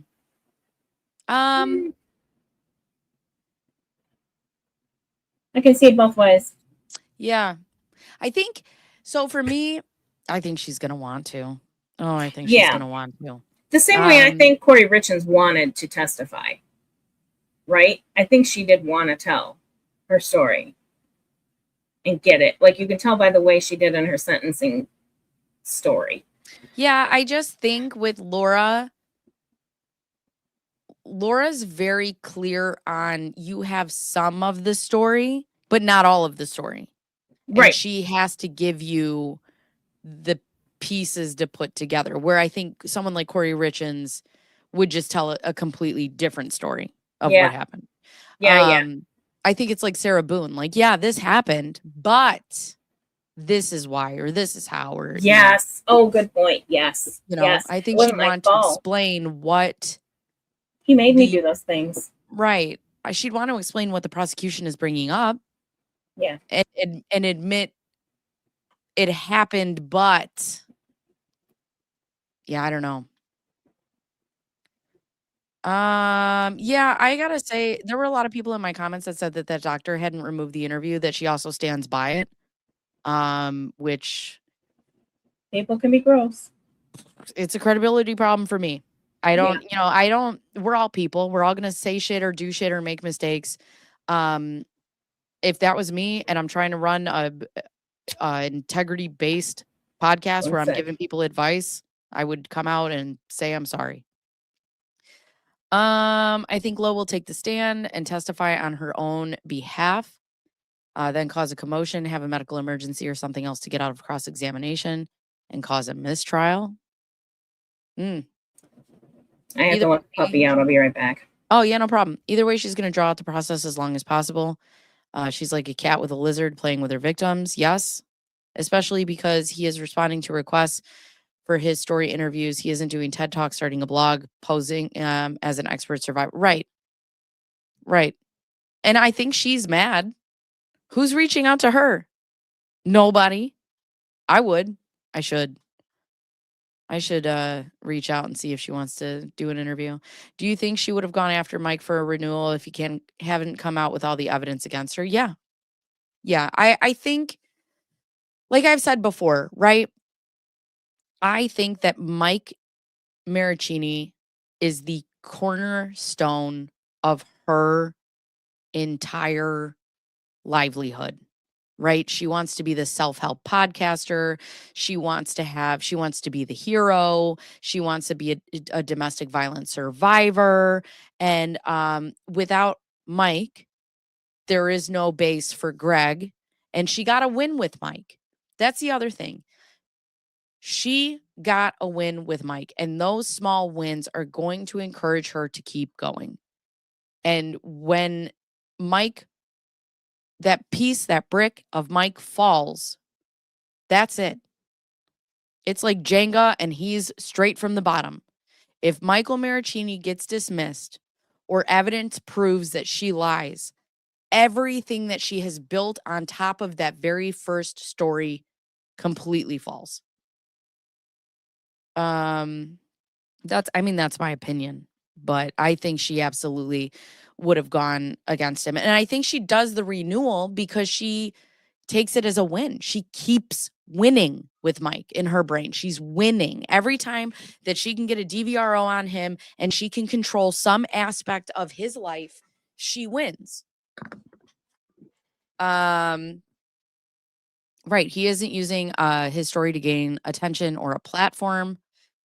Will the moon bump? God, I hope they find that moon bump. Oh, that would make my life. That would make my life. Could she have an insanity defense? I don't believe so. No. No. Unless I think if she were to go any sort of mental health route, she would have to get looked at by a credible doctor. You think she's going to sit down with a credible psychologist or psychiatrist? No way. She also didn't claim it as a defense in her declaration of whatever defenses that she filed. Well, you'd also have to admit wrongs. Right. You'd also have to admit, Right. And that's the thing, I think obviously there's something wrong with people that they do this, but it's not always mental health. Some people just suck too. Like that's always an option. Yeah, you can still be responsible, but have issues. Right. Yeah. Too much proof of her knowing what she was doing was BS. Yeah, and that's the other thing, right? Like it's very calculated. She comes out and she's like, I never claimed I had cancer. I never claimed I had this. Bar for insanity is high. Like it's really difficult to make that legal bar of not being responsible for the purposes of insanity. Right. She doesn't meet that, in my opinion. Not an expert. She's too aware of her actions, because if she wasn't aware of her actions, she wouldn't have to lie about them. So I look at the case like one of the most profound cases of guilty by reason of insanity that sticks with me a lot is Andrea Yates. She's the woman who drowned her 5 babies in a bathtub. She had postpartum psychosis, and she she knew what she was doing was wrong, but she she thought what she was doing was right. Like she knew it was legally wrong, but morally right. And when you look at somebody like that, they sit with a psychiatrist and they still are, they're there, but they're not present, right? Like she could still explain to you, I knew that it was illegal, but I knew that I had to save my babies from hell. Like that is where she's at. Yep. Whereas Laura is like, I know that lying is wrong. I know that the lies that I've told are wrong, which is why I have to go back and retrace my steps and say, oh, I never said that I had cancer. Yeah. I see Omar now. I know, I do too. Hi, Omar. You truly have to know the difference between right and wrong. Just be that far into your psychosis, right? But even a psychosis, though, you can know the difference between right and wrong and still be so far in a psychosis. You know, that's a tricky thing. Just thought that was something she would try. I think she'll at the end.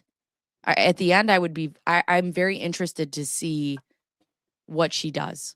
For sentencing, yeah, I see that. Yeah, I mean, when you start grasping at straws, I cannot wait. Yep. I cannot wait. Do I see Minnie's message? I do. She definitely thinks she's the smartest and most convincing person in the room. One of my favorite things that the chat says is she's not even the smartest person in the room when she's the only person in the room. Yeah, I think like there's definitely evidence to point to the fact that she's not the smartest person in the room. Yeah. Can we please do a go to trial song? I'll do it at the end. You're going, body. Do it. Right. Sounds like Lori Vallow Daybell. Yeah. Yeah, I don't know. And that's the thing. I don't know if I think that Lori's insane. I think Lori's a bitch. And I think Lori did whatever it was to get herself to where she wanted to be. And she thought Chad could give her the life that she wanted. And I don't think it had anything to do with, like divine righteousness. I think her kids got in her way, because if it was like divine righteousness, right, and she went to go kill her kids, I don't think it would be as what's the word? Calculated as to then immediately still be collecting their Social Security. Like there was a motive behind everything that she did. Whereas someone like Andrea Yates, there's no motive. The motive is saving her kids from hell. Yeah. But there was no like, oh, I'm gonna go get life insurance or, money or anything after that. No, I agree with that. Let's see. She's not psychotic. I mean, not in the medical sense. Right. Yeah. And that bitches be crazy. Right. Them bitches be crazy. Crack myself up. I think Lo was emotionally and mentally abandoned as a child and expected to mirror her mother's behavior. I'm turning my camera. Self-absorbed. I'm going to disagree. And only because I think Laura, especially after watching the body cam footage, I think that Laura was told that she is the prettiest and the smartest and the bestest. And, Laura just got to do whatever Laura wanted to do. And when she didn't, she cried about it. And then they were like, fuck it, just let her go, because it's easier to do that. But they're a family of narcissists, all of them, and it shows in their actions. I'm not so sure about Lori. Lori Vallow's a bitch. She deserves to rot in hell. Laura requesting to travel again is wild to me. I travel every other year and have a household with 2 full-time incomes. I mean, with family living out of state, I don't totally. In a normal, I can see that happening in a normal family dynamic.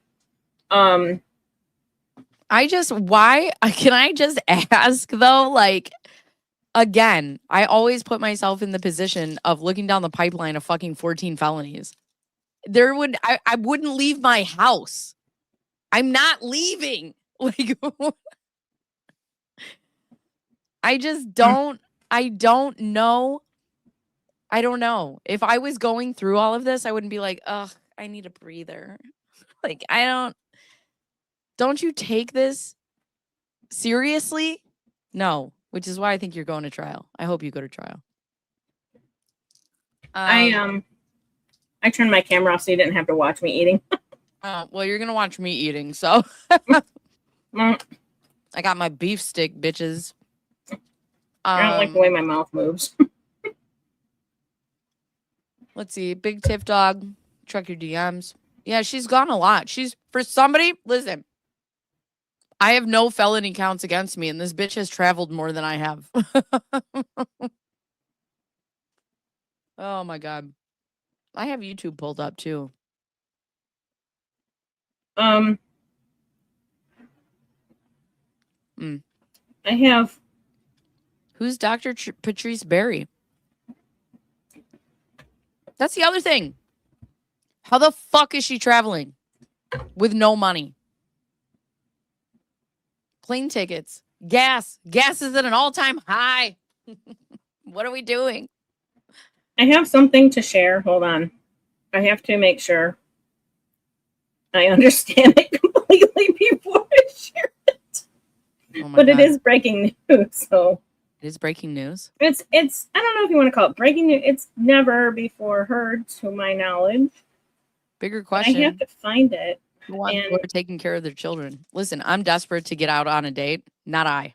Not I. I would leave my children home alone before I would let Laura in this house to take care of my kids. I just have to ask a couple of questions first from my little mob cult. What was the other one? Schmear. A lot of people think that they're hiding stuff at Sarah's house. What stuff? Valuables.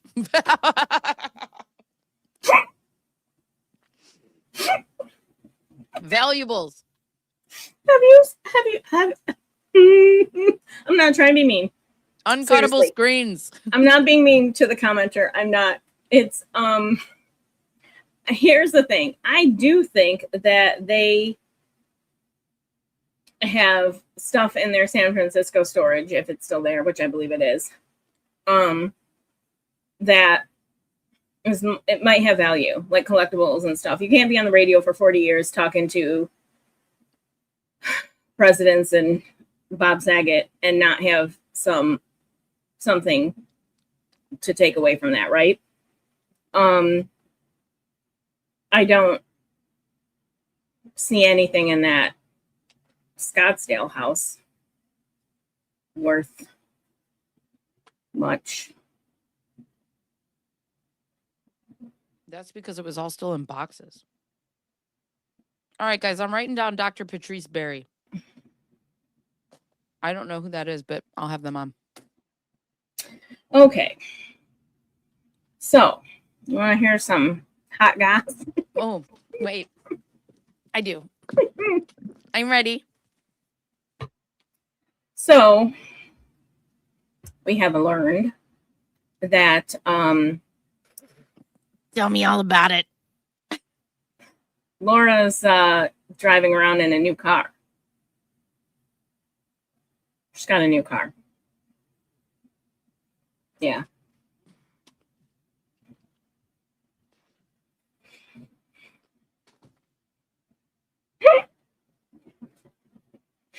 Like, it's the same. These people. You know how, like, I don't know. Yeah. I don't know how. If you don't tell me that house is on fucking wheels right now, Tiff, I'm gonna punch you. They do not believe that the rules apply to them. And this is exactly proof of that. Yeah. Well, you got to have epilepsy first. I almost said espeluppy. Okay. I'm having a stroke on screen. Yeah.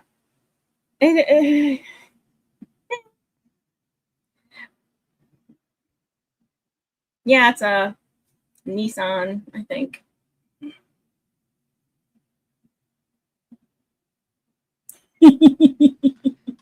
Don't know. When I you start didn't mean to commenting laugh on your at that, kids being 'cause that's demons and not nice. participating in their deaths, we start crossing lines. I mean, yeah, but also,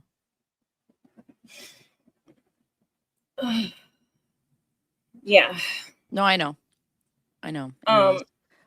Clayton, go get your car. I don't even Right? know what to say. I know. Like, it's wild. It's wild. Guys, I understand what you're saying, but even if it's a rental car, it still costs money. Where is the money? Mm-hmm. Yeah, where's the money is a great question. We don't know much specifics. You know, but at this point, honestly, burn all the bridges. I don't care. Like, it's such audacity. Like, I hate to use that word because it feels too common, but it is.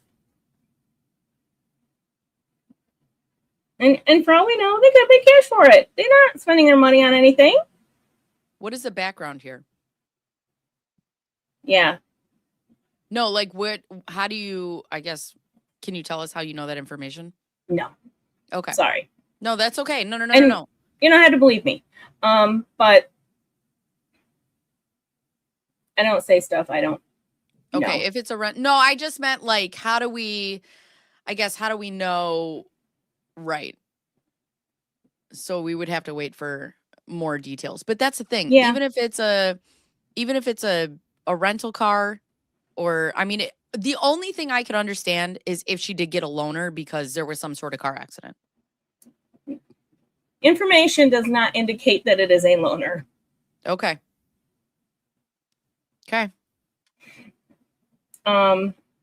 Yeah. Also, Right. if you have fucking epilepsy, why are we driving? Right. No, I mean, I guess you can if you have epilepsy. If you haven't had a seizure in like 6 months, right? Yeah, I think it's a certain amount of time. I don't know the laws because I think that depends on. Yeah, that's the thing. But here's the thing. I don't really care what they do with their money. I don't care if they DoorDash or go to Barry's or buy cars. I want good evidence for the claims that they've made in court. The claims that they've made in bankruptcy court is that they have no fucking money in their house. Yes, that's why I care. Honestly, like that's why I care. Is because here we are using for a third time a federal court system to play games and claim broke when we're not. We're clearly not. Tiff just spilled the beans. Oh, we got beans again. Tiff just spilled all her beans all over the stream. Yeah. And that's the thing, right? It doesn't, again, it's about what they do with their money. She owes Clayton $150,000, more than that, $200,000. Yeah. It's Laura got a new car before we got GTA 6. It's a used car, a couple of years old. Arizona drivers who experience a seizure must voluntarily report their condition to the motor vehicle division. By law, you must maintain a 90-day, 3-month seizure-free interval. I'm curious. I would love to see her driver's license. I would love to see it. Yeah. Yeah, it's a 2024 Nissan Rogue. 2020. Give me a second here. Yeah.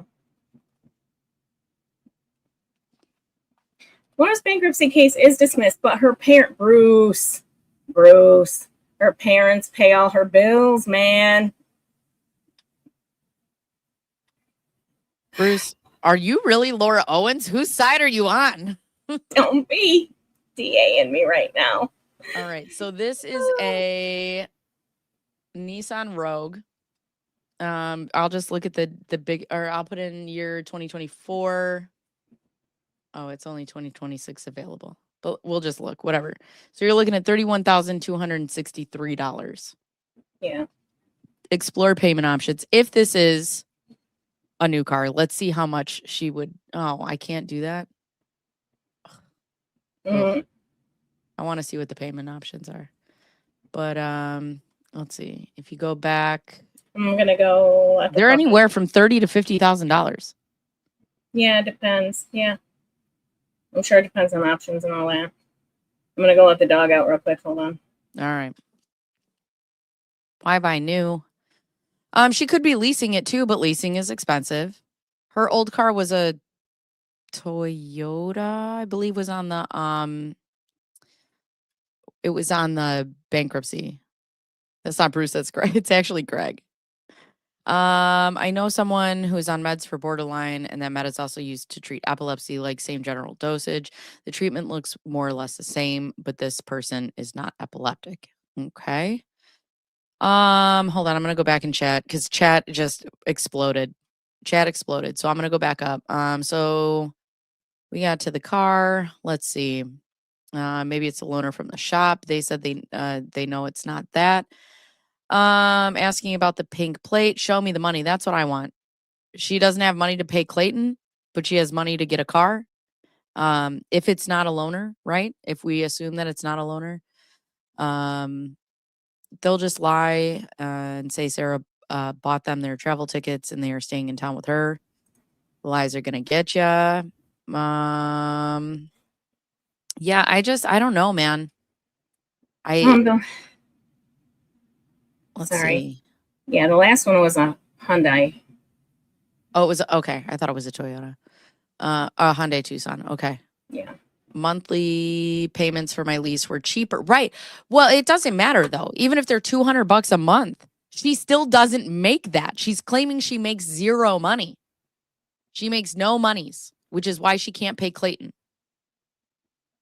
Yeah, and their credit, Right. I can't assume that their credit is good.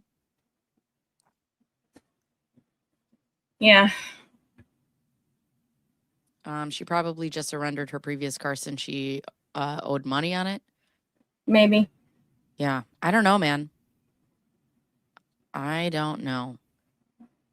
If it's a lease, then Clayton can't go after it. Well, but if it's a lease, I mean, it would prove that she has money, that she's lying about not paying him.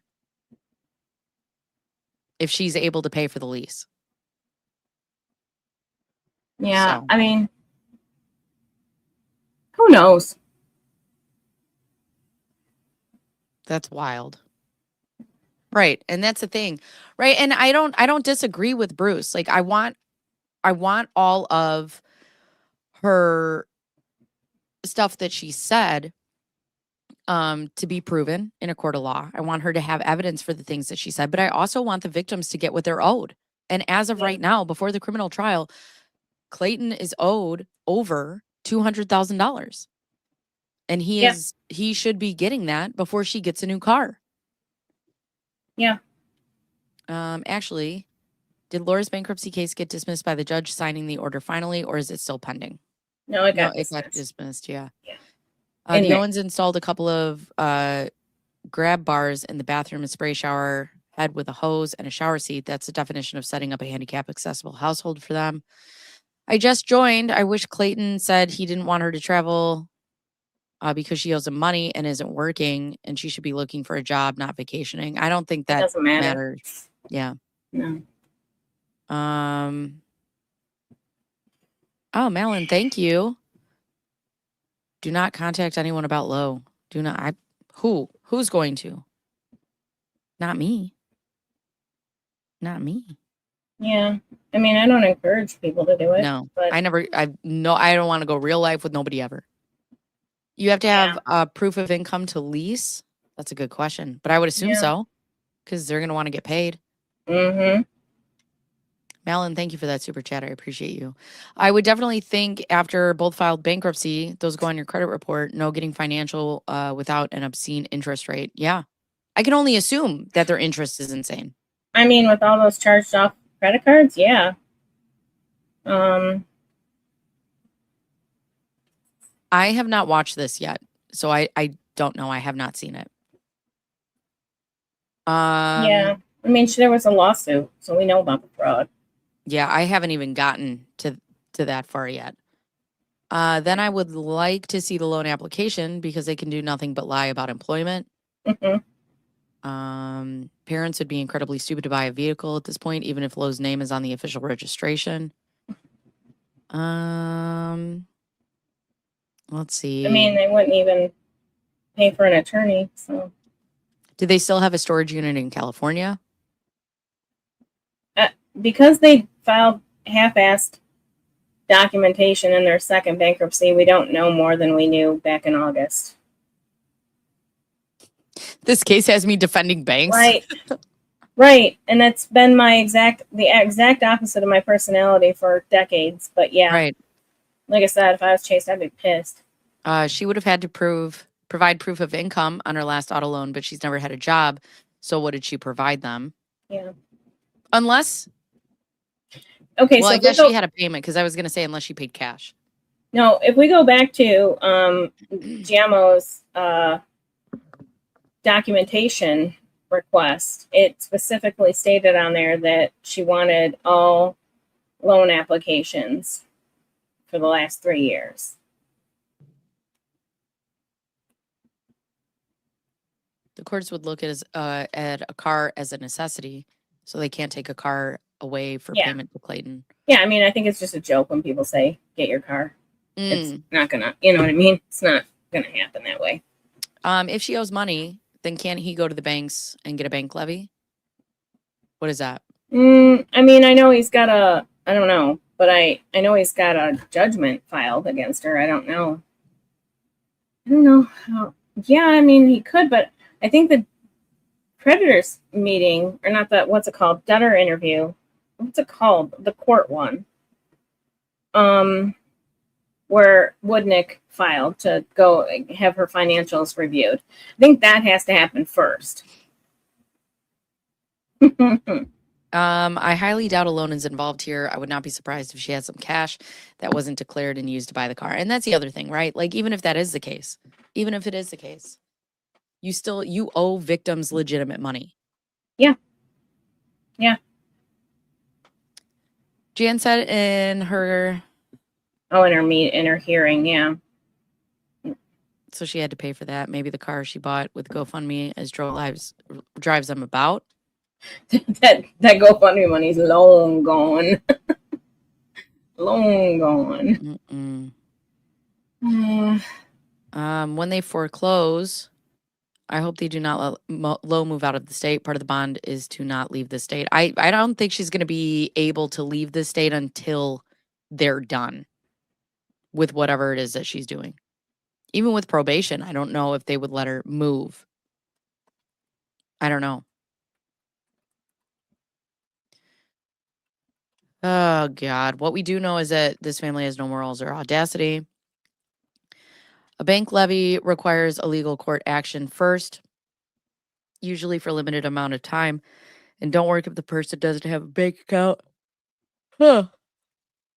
Well, she does have a bank account. It is just so infuriating when you're just like, why are you driving around in a new car? Like, what are we doing? What are we doing? Yeah. Yeah,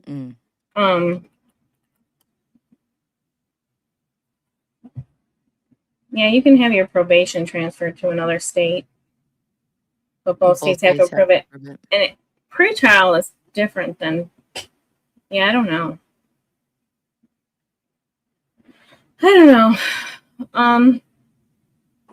But yeah, I think that, people of importance are aware of what's going on. Nothing gets by the Department of Justice. So anything that we find, I'm positive and confident that they already know about. Mind your business. I think this is that's why everybody's just so, it's like so disheartening, right? Like you just see this time after time after time with these people. And that's the thing. You go to the Volo website and you just look at everything staring you right in the face, and they just get to keep, and that's part of the problem, right? Because we as people do a lot of the times we do everything that we need to do, everything that we're supposed to do, and we still get fucked in the end. And they just keep doing what they're doing, and there's just no accountability ever, except for the fact that maybe they just wake up miserable. I mean, I assume that's the karma, right? Like not Yeah. having a happy life, but I don't know. I feel like eventually it has to collapse. It has to collapse. What that looks like for people who make $21,000 a month, I don't know.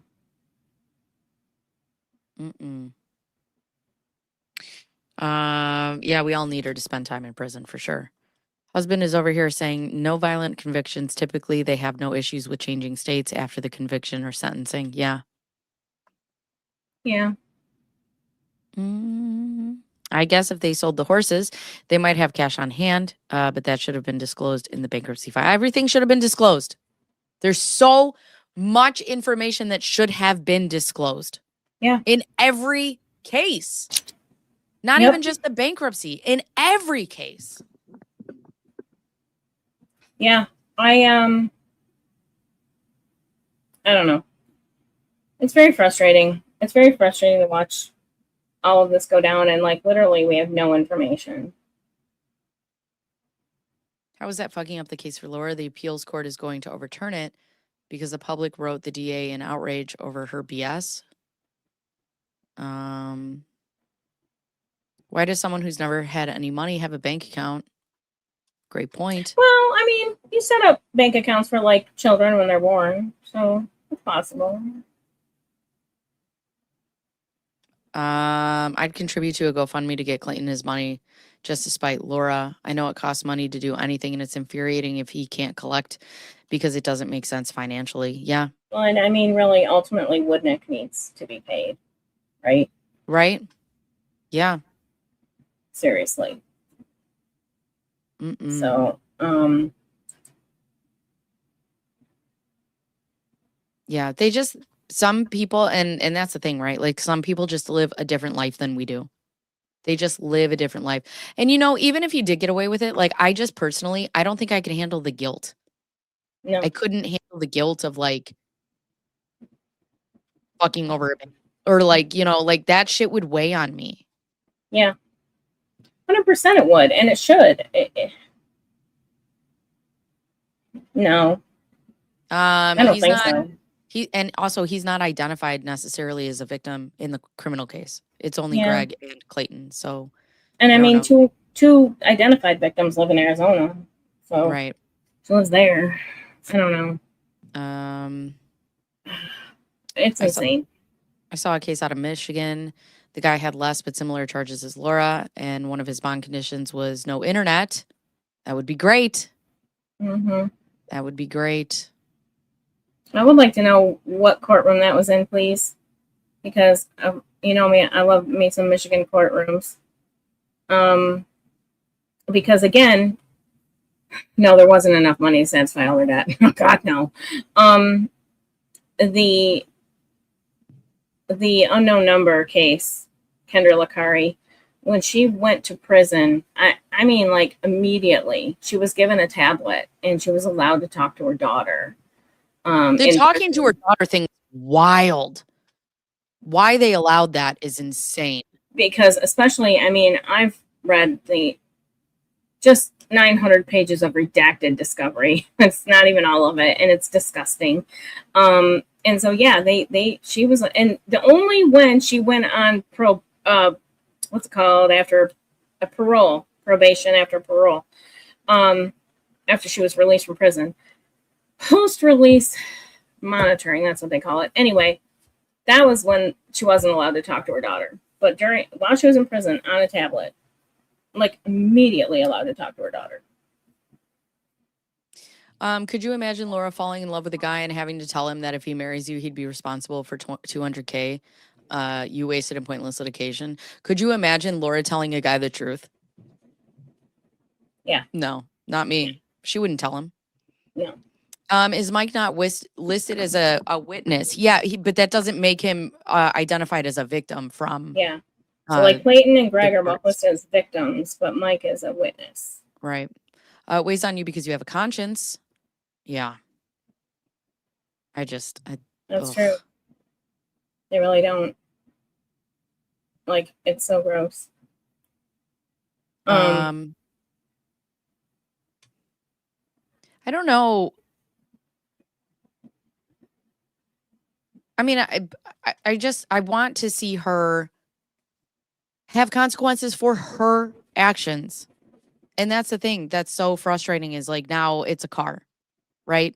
Mhm. At first it was, the extension of the plea deal, and then it was traveling, and now it's the extension of the plea deal again, and now it's, they get to go to bankruptcy court and not give them what they want, and we know that there's all this fraudulent activity, but nothing happens. It's like, good Lord. Yeah. Yeah, and an extension again in the appeals case, and like, I don't know. It is a bunch of nonsense and stalling and delaying and all that stuff. It depends on what evidence they allow into the criminal trial. Because here's the thing, and this is what I'm watching with Alec Murdaugh too.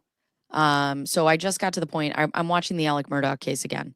And one of the things that's my understanding is you cannot introduce evidence from something else, like a separate case, to like sway the jury to think. So, for example, Alex Murdaugh had a bunch of financial crimes, and the prosecution is going to introduce those because it all came down on the day that he shot his wife and his son.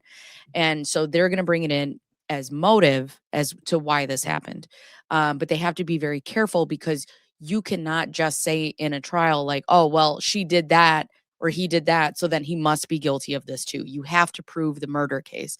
So prosecution is going to have to prove their case by using Greg and Clayton because it is surrounding Greg and Clayton only. Can they say that Michael was a victim of things that happened? Yeah, but it's very interesting because I'm sure Christian Looters is going to want to keep everything possible when it comes to evidence about Michael Maricini out of that fucking case, because not only did Mike spend the most time with her, but I think Mike has the most evidence against her. So, and also you see the length of time. You see that she's dragged Michael Maricini. It's not just been Greg and then Clayton. It's been Greg while she's been fighting the DVRO from, or keeping the DVRO for Michael Maricini. It's been Clayton while she's keeping that DVRO and appealing it again. It's all of these things happening simultaneously. And that I would think would prove, if I was a prosecutor, I'd want to bring it in because that's going to prove of what she's capable of at this time. Yeah. But Christian has a right to try to keep those things out because those aren't things that are being charged in the case right now. Right. So. And that Emily D. Baker explained it pretty well during the Richens trial too, with the walk the dog letter, about the probative versus prejudicial.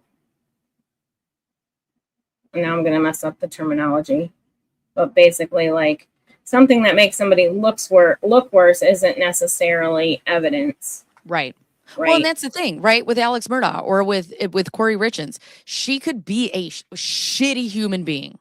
That doesn't mean she's capable of murder. You have to prove the murder. It's the same thing with Alex Murdaugh.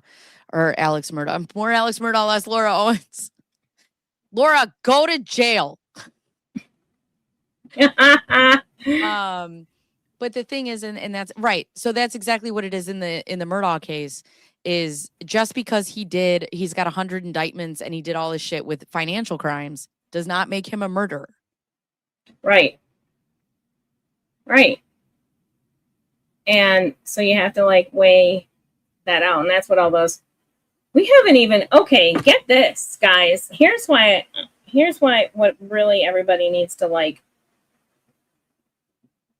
wrap their head around. I have, by the way, after you're done with this, I have probative versus prejudicial pulled up to give Yay. a better explanation. Good, because this will jump off of what I'm going to say. We haven't even got into the discovery disagreements phase of this case, right? So they're just sharing the information and they're explaining what they want. Like what I believe the prosecutor is doing is saying, hey, here's what we're going to use to prove our case, right? Then becomes this whole phase of arguments, like arguing against the walk the dog letter, right? There's evidence that the defense is going to say, no, we don't want you to be able to show this, and here's why. So there's motions that go to that. There's hearings that go to that. There's orders that come out of that. It's we're not even there yet. Right. This trial isn't happening anytime soon, in my opinion. Right. Well, and they're going to try to keep, and somebody just said, they can bring Mike stuff in as 404B evidence, which yes, but and this is if this truly goes to trial and I get an opportunity to stream it, I'm going to try to put some real harsh parameters around my streams and have everybody remember, because I know the comments are going to be flying, but you have to remember, if she goes in front of a jury, the jury can only evidence that is in trial. So like, let's say they bring up Michael Maricini as a witness, that he dated her, that she faked pregnancies, whatever. It could be that, and they could bring in none of the evidence. And 404B evidence is yeah, they could bring in Mike, but that doesn't mean everything with Mike. That doesn't mean everything that we're covering. And that's the thing, is you don't know a lot about Mike until all of these men, you don't know a lot about them until you get into the fucking weeds, until you're in those emails, until you're in those text messages and the doctor's notes and the cancer and the pictures and the metadata and that's the thing. So, do I think that Mike will get on the stand? Sure. Do I think it's going to be everything that we know? No. And I think when we go to look at this, when we go to trial, we're going to really have to try to wipe our brains of everything that we know. I'm going to get a separate notebook just for this case so that I can keep notes and look at it from a fresh perspective of a juror. Yeah, agreed. And that'll be difficult, but it'll be interesting to watch. Yeah, I don't know. I mean, I don't know how much of Mike comes in. Right. Like I said, if Mike does come in, well, what comes in? And like I said, we saw the walk the dog letter was redacted for a reason. Right. And that's the thing. I mean, and you never know this judge either. The judge doesn't have to let in anything. That's one of the arguments that Flux and I had about the Alex Murdaugh case. I argued that I think he's guilty, and I argued that I think that the financial crimes did play a huge part in it. She says that her argument is that he is not guilty and that the judge let too much stuff in. Mm-hmm. But it depends on the judge as well. Right. No. What is no? I said move on. I said move on because it's becoming an attack in chat. So I said move on. So she's mad at me. Oh, I didn't. Sorry, be mad at me. Yeah. I didn't realize what was happening. I'm sorry. Yeah. I'm sorry, but no, I did not have to attack each other in chat. I didn't realize what was happening. I knew you didn't. That's why I wanted to say it right away. That's what I mean. After the foreclosure and the year to bar to file again, assume that's the outcome, would they then qualify for Chapter 7 again to discharge the rest of the HELOC? I don't think they do qualify for Chapter 7 because their income's too high. I think they make too much for Chapter 7 to work the way it's supposed to work. Because with Chapter 7, you're supposed to, so having that high level of income works against you when you don't have the debt to equal it. And in this case, if we remove the house out of it, then we just have all of this income and a bunch of debt that's not being paid used to pay these creditors back, right? Okay. So like they call it I think it's abuse test. What's it called? There's a means test basically. Like, do you have the means to pay all these creditors back and outside of bankruptcy? And if you do, then Chapter 7 is not the right play for you. So my question about a dismissal, does that mean that you can't file bankruptcy again? Or does that mean because I filed for Chapter 7, I can't file Chapter 7 again for a year? No, it's any bankruptcy. So yeah, so it's any kind of bankruptcy case. You wouldn't be able to file for a year. Yeah. As far as the bar complaint goes, I don't know if there's anything to do with that because he has said that he's closed down his Practice.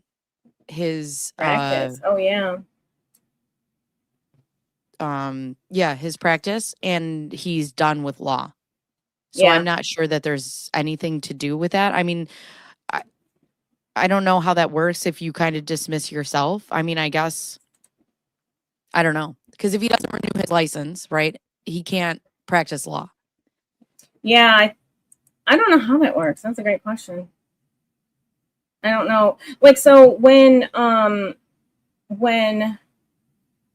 like in my state, when an attorney goes into a business that's not law related, they have to put their license in escrow.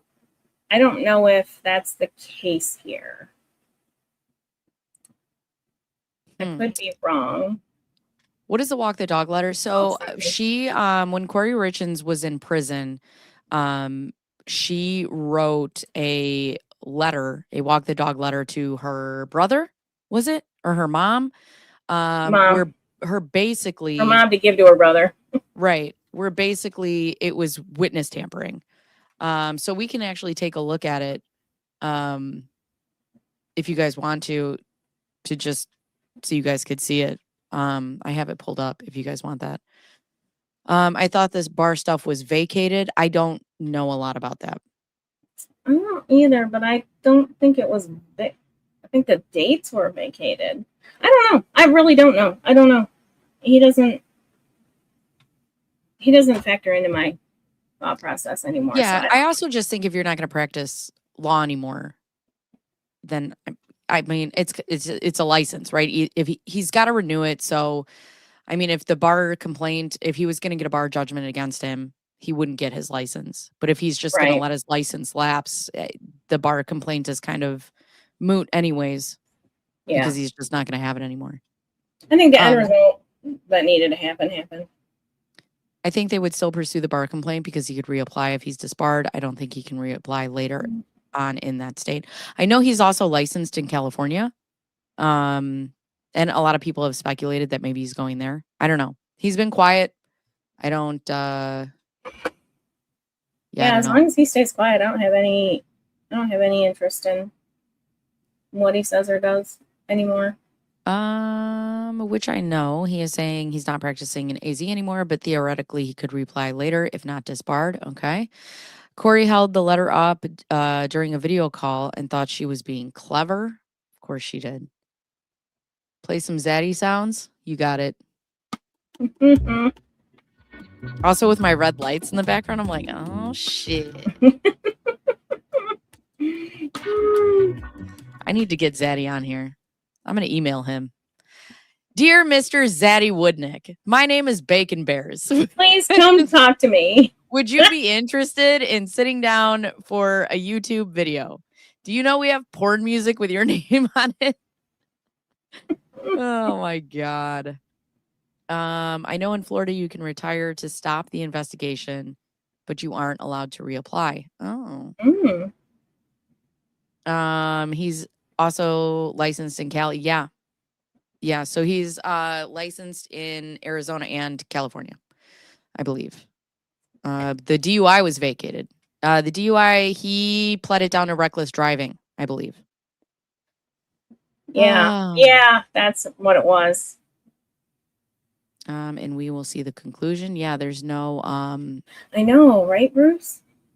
Yeah. I do want to know the conclusion. Like I do want to know that. It's just not something I okay. So the case was not dismissed, but the dates were vacated due to death. Okay. Thank you, Echoes. He already offered to retire in AZ and wanted to keep his CA license, but the bar wouldn't let him. Oh, Oh, so I guess he's just done. Yeah. Please, Zaddy, dropping the F-bomb on the podcast. Yeah. It's funny to hear him say that. You're like, oh, he's got a little spice to him. Yeah, I want to talk to him so bad. Yeah. All right. What else do we have? Laura Owens asked. I mean, I'm here for the next hour. I don't know what you got time right? for. Yeah. But, I don't know. I just, like I said, if we want to recap real quick, from the bankruptcy, the meeting of creditors today, we found out that,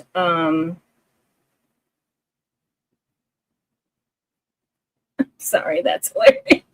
I love it. You saw the same thing I did. Mercury's and Gatorade. Everybody help. I love it. So their bankruptcy case, the Chapter 11 for Ron Owens and Jan Black, whatever you want to call her, Elizabeth Naylor's her real name, is likely going to be dismissed by stipulation with a 1-year restriction for refiling. And oh, the video's up. What video? There's no video. What video? Let me see. I don't know. I'm blocked, so I couldn't tell you. Sorry. I'm just gonna burn every fucking bridge today. Okay. Let's go. Oh, I don't get my hellfire on here. Like I don't have it on here. I don't know how to set up my StreamYard to my OBS. Let me go to the bathroom real quick and then I'll pull it up. Give me 1 second. All right, that works. Oh, she just put me right here on screen for everybody to see. Okay, which way is that coming from? It's coming from that way. We're gonna fix this a little bit. Fix my shower curtain screen there. I don't know if that worked or not. It is 1,000 degrees in my room right now. So we're dealing with that right now. And yeah, sorry guys, that's gonna bug me. So I actually have to zoom in almost a little bit more, and you're gonna be jump scared for a second. Fletcher Boy says, I can't wait for Corey's financial crimes trial, and especially Big Tiff's take on it. Oh my gosh, do I really want to see that stuff? That stuff is my wheelhouse, man. Property law, those kinds of financial crimes, insurance fraud, oh my God. Probate, trusts, estates, whoo. All of that stuff is my jam. I absolutely love it. Wait, where'd we go? Granny Smith says, where are you, Tiff? I'm in my bedroom / office right now. Oh, for those who have been following me for a while, the bedroom's getting painted finally. Okay, I'm back. Okay, I was just saying that for those that have been following me for a while, my bedroom's finally getting painted. So for the way I have my camera set up for years, you could see this like blue splash of paint on my wall where the color I wanted it to be painted, where we had tested it, and it just kind of stayed there forever. But we actually bought paint. It's not that paint. It's different paint entirely, but we bought some paint this weekend. Paint's expensive now. Damn. Yeah. So we're going to paint the bedroom now. So we have this. Okay. It's not it's going to be audio, but we can listen to it. Right. Okay. Good morning. Can you hear it? My name is Jennifer Giano. I'm an attorney with the United States Trustee's Office. We are here telephonically in the matter of Elizabeth Ann Naylor and Ronald Stephen Owens, case number 26-5144. This is a telephonic first meeting of creditors pursuant to Bankruptcy Code Section 341. It is June 30th, 2026, and the time is 9 a.m. May I please have an appearance by the debtors? Yes, this is Elizabeth Ann Naylor Owens. And this is Ronald Stephen Owens. Okay, thank you. And again, just for So they started recording after they got him out of bed, or what? Yeah, because she didn't call the case until he was out of. That's so funny. the record, is there any creditor on the line or other interested party? No. Okay, but I'll just point out that there are other people on the line observing, as this is a public proceeding. So Mr. Who was on that line? Big Tiff was, bitch. Yeah, it was not very many people, but yeah. Miss Naylor and Mr. Owens, I spoke with you yesterday, Miss Naylor, about an agreement to dismiss the case with a 1-year bar to refiling, correct? Correct. Okay, well, so I'm not going to ask you substantive questions, but I do want to put you under oath just so that we can confirm under oath that we are in agreement about how to proceed with this case. All right? All right. Okay. So I'm going to ask you, Miss Naylor, and you, Mr. Owens, on your end, please raise your right hands. Do you solemnly swear or affirm that the testimony you're about to give will be the truth, the whole truth, and nothing but the truth? Yes. Sure. Okay, thank you. Okay. So Miss Naylor, you and I had a discussion about this case yesterday, correct? Correct. Okay. And my understanding is that you filed a motion to dismiss the case voluntarily, correct? Correct. And Mr. Owens, you are in agreement with that? You also want the case voluntarily dismissed? Yes. Okay. And the United States trustee filed a limited objection asking that the dismissal be conditioned upon a 1-year bar to you refiling in any bankruptcy court. And you and I discussed that objection yesterday, correct, Mrs. Owens? Correct. And my understanding from my discussion with you is that you and Mr. Owens will agree to the 1-year bar to refiling any bankruptcy in order to have the case dismissed, correct? Yeah. And Mr. Owens, I'm sorry, Mr. Owens, you agree with that 1-year bar to refiling? Yes, I do. Okay. All right. Well, so what I'm going to do, I'm going to need to continue the case. And the reason is this. It's not a foregone conclusion that the judge is going to grant the dismissal. So in the event that for whatever reason the court decides not to grant the dismissal, we will have to proceed with this 341. Do you understand that? Yeah. Okay. So I'm going to reschedule it for Thursday, July 16th at 10 a.m. Does that work for you? Let me just double check. I believe that would, but let me double check. Okay.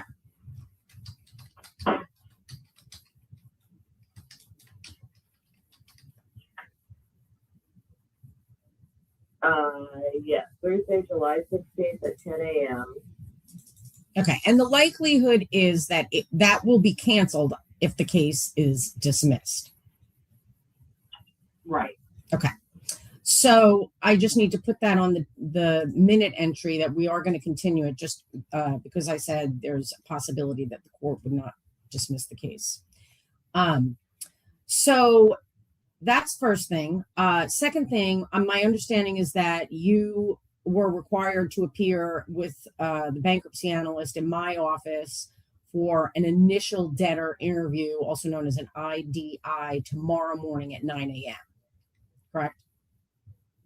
Yes, I understand that. Yes.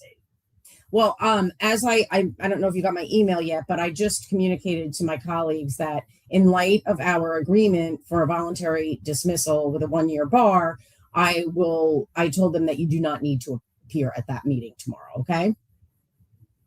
Okay. Thank you so much. Okay. And again, if the court does not dismiss the case, we will need to reschedule that as well, but we'll deal with that after we see what the court's going to do. Okay. Okay. Now, the other thing is that you know that the court has a hearing set for tomorrow, July 1st at 2 p.m. You're aware of that, right? Yes. Okay. And it's crucial that both you and Mr. Owens attend. I know that you attended by video conference last time. However, the court wants to handle that request is up to the court. But I do think it's crucial that you're both there so that we can put on the record in front of the judge that you are both agreeing to a 1-year bar to refiling. Okay? Okay. Okay, yes. Well, he has a medical appointment at that time, but we'll cancel it. Okay, very good. I'm sorry that you have to do that, but it is crucial that Mr. Owens be there. So, okay. So what I'm going to do is I'm going to have this matter continued until July 16th at 10 a.m. However, at the hearing tomorrow, we'll see what the court is going to do with the motion to dismiss that we've agreed to with the 1-year bar to refiling. And in the event that the court agrees that the case can be dismissed on those terms, then the continued 341 meeting will be canceled. Do you understand? Yeah. Okay. Well, With regard, with regard to the hearing tomorrow, I had sent a letter or an email asking if we could appear by Zoom like we did last time, Correct. And especially given mobility issues, that would be best for us to do. I need to file a formal motion with the court for that, or is it informally something that can be handled? I don't know the answer to that. That's something that the court handles. And I did see your email to the court, and I imagine that the courtroom deputy, Ms. Hall, will respond to your request, hopefully at some point today, to let you know. Okay. Okay? All right. Sounds good. All right. Well, thank you very much. And I will see you tomorrow on the video conference in this matter. And hopefully the case will be dismissed on the terms that we agreed to. All right. Thank you so very much for your help. Thank you very much. All right. Thank you very much. Thank you all for attending. Okay. Bye-bye. So I was wrong about one thing that I just realized. My notes, I misremembered, I guess. The meeting of creditors was rescheduled to July 16th at 10 a.m. That is something that we would participate again, like observe again. Okay. It was the IDI that I thought she was rescheduling the IDI, but she wasn't. Sorry. So initially I said that the July 16th date wasn't going to be public, but I was wrong about that. If it happens, it would be. So that's if this doesn't get dismissed. Yes. Okay. If it does get dismissed, then that's off. Yeah. The calendar. So I had them backwards. I had the IDI that was straight up canceled for now Okay. and not rescheduled. All right. Well. So I caught that. Yeah, the whole Ron being in bed thing happened before she called the case, so it wouldn't be on the official record. I'm assuming All the Best and Schnitzel Ninja will also have the video up later. For people to view and listen to if they want to. It's just so, ugh. Yeah, of course she's emailing the court directly. Exactly. You have to file a motion. She asked the question, you have to file a motion? You know you do. You filed a motion the first time you wanted to appear virtually.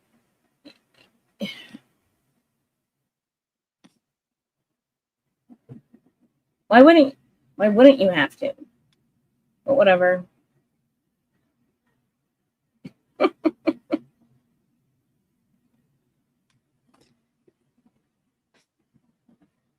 I don't understand. And that's one of the things that I've talked about with Laura's case. Like, I don't understand the punishment or not having a punishment for continuing to drag things out or continuing to, obviously we know, Giamo said this was absolutely in bad faith. Yeah. Why is there no punishment for bringing something forward in bad faith, especially if you could prove it? Yeah. I'm frustrated by that as well, because here's the deal. Yes, I do know, dismissal does not mean stop of an investigation. Typically, cases are dismissed in bankruptcy court before an investigation is opened and prosecuted against. But it just gives you like this, I don't know, this whole deflated feeling. Like, I don't know. It's deflating. That's all. That's all I can say. Because we're not talking about, oh, they filed once and they failed at it. Okay, fine. They filed, Laura files, they file again. And the second time they file is so horrifically fraudulent, in my opinion. And it's like, oh, well, we're just going to let you walk away from it, but you definitely can't file again. Okay. Right. I mean, yeah, I guess I just want to see. I mean, there should at least be fines or something to put into place so that people can't do this. Yeah. It is exhausting. It's very exhausting. It's also exhausting, like I said, for people like us who do what we're supposed to fucking do. Pay our bills, live within our means. Right. Not fake fucking pregnancies in court. Or who have had legitimate things happen that have caused, you know, a financial hardship and gone through those steps correctly, and to see somebody who's just like making their own problems and abusing the process in the meantime. I don't even know where to start. CB Free, we are talking about the Laura Owens case, but it's just so I have some short form video or some long form videos on it if you want to look at it. Right now we're discussing the meeting of creditors for the bankruptcy, the second bankruptcy that her parents have filed and are trying to get dismissed. Yeah, I throw a dart and you can hit some information, but yeah, it's I need to be better about putting it into my description. But it's complicated. Yeah, it is. And I mean, my brain is getting fried at this point as far as how to explain this case anymore. Like, yeah, I mean, there's just so much.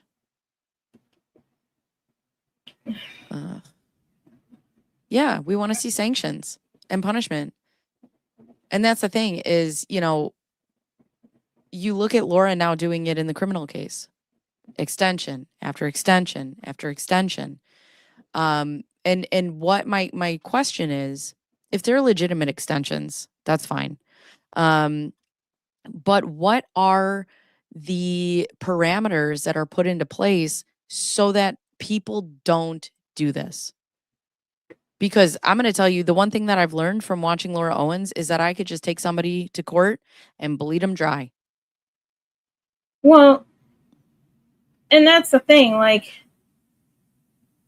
so I don't know, the whole U.S. trustees' role is to crack down, right?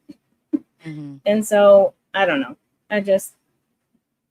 I also know that a lot of things happen behind the scenes that we're not aware of, and especially with the federal government, it takes time for things to play out. Yeah. Do you think the creditors will be fighting for the rights to the Amazon fake pregnancy? Oh, God. It's funny. Also, I mean, it's just disturbing because, you know, she's dragged Greg through over $300,000 worth of money. She's got Clayton over $200,000. Mike's God knows how much money, you know, and it's just, they just get to be out free doing whatever they want to do. And these men are still being affected by it. Right.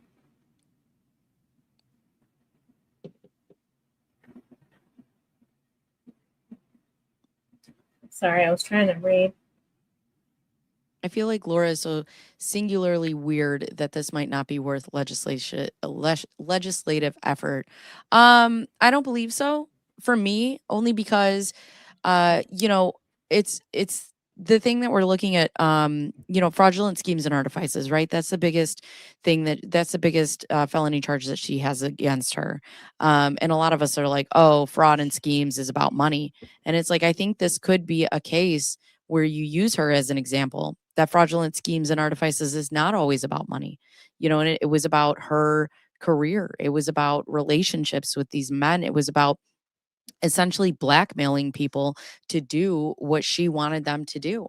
And I think, when you do cases like this, that, yeah, it may be different, and it may be weird as far as the pregnancy angle, but it may have people looking at the law in a different way, instead of just saying, oh, she didn't have any financial gain.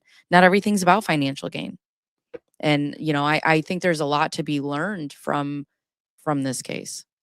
And I think financial gain is really, it's also depriving somebody of a loss of something. And I would say that filing a court case against somebody is depriving them of $200,000 specifically. Yeah. They said they didn't make their payments partially because of storm damage. I live in Arizona. What freaking recent storm damage is she talking about? I don't know. Bad people getting away with stuff is the easiest. There should be sanctions. This is a slap in the face to people who really need these protections. I'm getting more and more pissed. Welcome to the club. I believe he's been asked that before.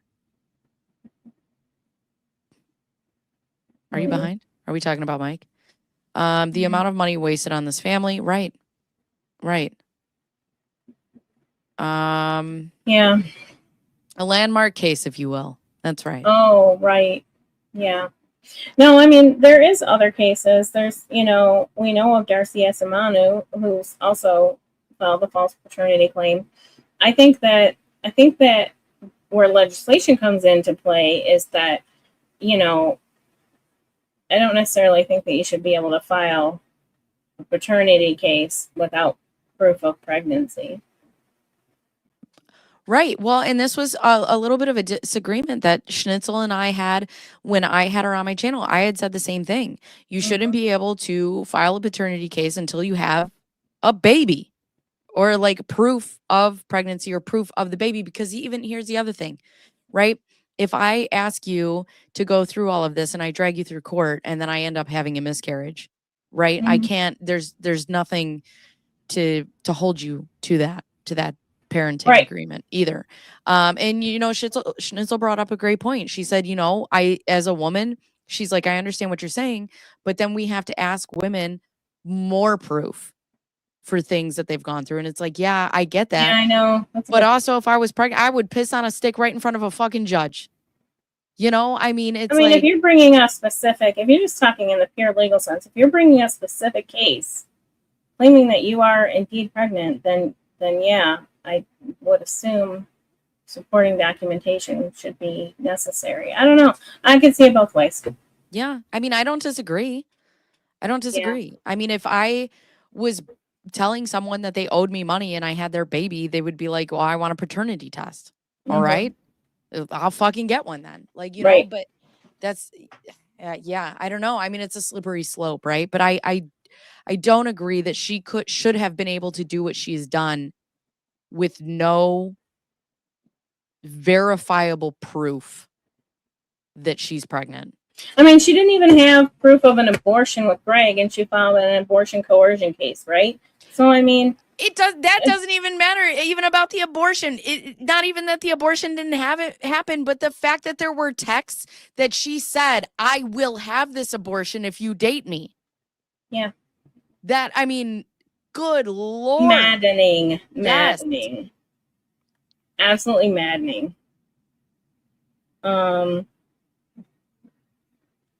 Since I started watching YouTube videos about Lo, the pregnancy faker, YouTube has suggested so many videos with dudes finding out they're not the father. There does need to be legislation. Fraud is fraud. So I have to tell you a story. I have a cousin, and my cousin had a baby with this woman, and they ended up getting married. And my uncle was like, from the beginning, he was like, this baby's not yours. Yeah. And my cousin was like, no, this is my baby. And his dad was like, this baby looks nothing like you. So my uncle decides to let it go for a while. By the time the baby's 3, my uncle comes over with a paternity test. He's like, you're taking this. And he found out that it wasn't his kid. And it's like, how do you do that to somebody? So here's the extra hinge on that. If there was an affidavit of paternity signed by the father, and what it varies by state, so don't come at me about it, but if there wasn't like an affidavit of parentage filed by the father with the birth certificate, like if they're not married, and you have been in that child's life for a significant period of time, it is entirely possible that you cannot detach yourself from that.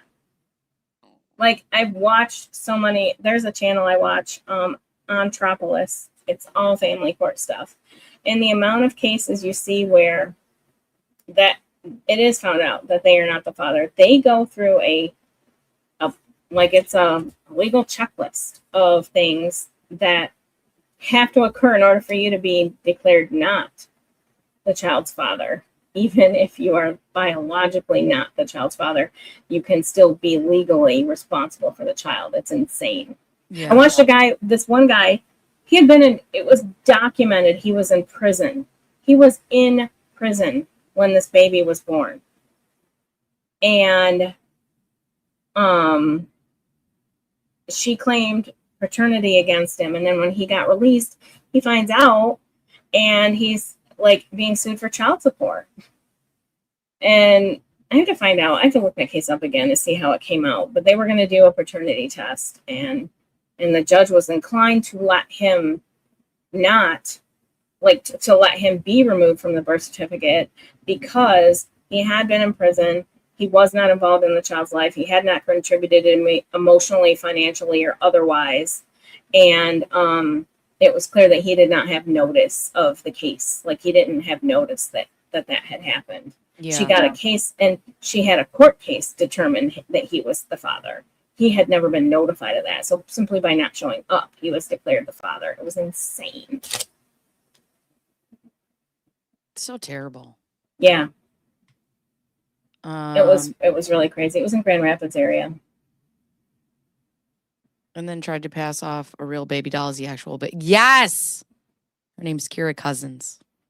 She said that she had a baby and it was actually a doll. Yeah. Oh gosh. I had I don't want to bring everybody down because it's really not anything to bring. It's really not, like, I don't feel anything about it. So I don't want anybody to say, oh, I feel sorry for you, whatever. But anyway, I found out my biological father passed away 3 weeks ago. Oh, wow. Okay. I found out the other day. Found out 3 weeks ago because, they set up a GoFundMe for his funeral because they're just a hot mess of a family. But yeah, it was like, yeah. And in the GoFundMe, it says he was a loving father and grandfather. And I'm like, oh, really? So Sure. it's interesting. I'm interested to talk about, obviously, you don't have a relationship with him, right? No, not at all. Okay. I don't Didn't know him for 30 years, met him, did not go well. Yeah. They're crazy. I don't have a relationship with either of my parents, and a lot of people ask me that. They're like, do you think you'll be upset if they end up passing on? And I'm like, obviously I don't know, because I don't know what it's like to be in that position. But it's weird because you end up mourning the loss of that person while they're still alive. Yes. Which is hard, because instead of people just being gone, they're gone from your life, and you grapple with this thing since you were little of, why wasn't I important enough for you to keep me? Yep. So if you want to delve into this a little bit, I'm fine. I'm curious to know, when you got that information, like, what was your first thought? I mean, and I can say this with like a complete and whole truth. I did not feel anything. I just went, oh, okay, that checks out, right? Like, they didn't live the best lives physically. He didn't, I think he ended up getting divorced from his wife, but anyway, he didn't live the best life physically, health-wise. And I think there was a drug problem there, maybe. I don't know. There was something going on. But like, I didn't feel anything.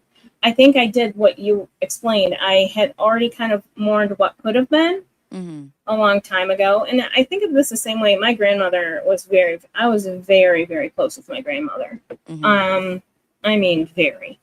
And she developed dementia. Right. So I went through the grief process before she even passed away. Yeah. Because she wasn't what she had been, and there weren't, you know what I mean? It was a different experience. Yeah. So I feel like it's kind of similar to that in that I already went through the grief process. It's different in that I love my grandma to the end of the earth. And literally, so my mom was like, I just didn't want you to find out and not know, because she found out by snooping on Facebook, which is hilarious to me. But anyway, and she's like, I go, well, thank you. I said, thank you. You did the right thing, but I literally don't care. Like, I don't know how else to tell you that. Yeah. But I did as a kid. And when I say my husband deserves a medal, guys, you just don't understand. My husband met me when I was very young, and I was a hot mess express emotionally, right? Like, and what that man did was build my self-confidence over time without even realizing it was happening. Yeah. And to a level that's obnoxious now. But so like I at a younger age, I kind of let all that stuff go because I had a man in my life that loved me unconditionally. And so I was okay with it. Yeah. But and like I said, then I met him and I thought it was going to be good, and it wasn't, because they are really awful people.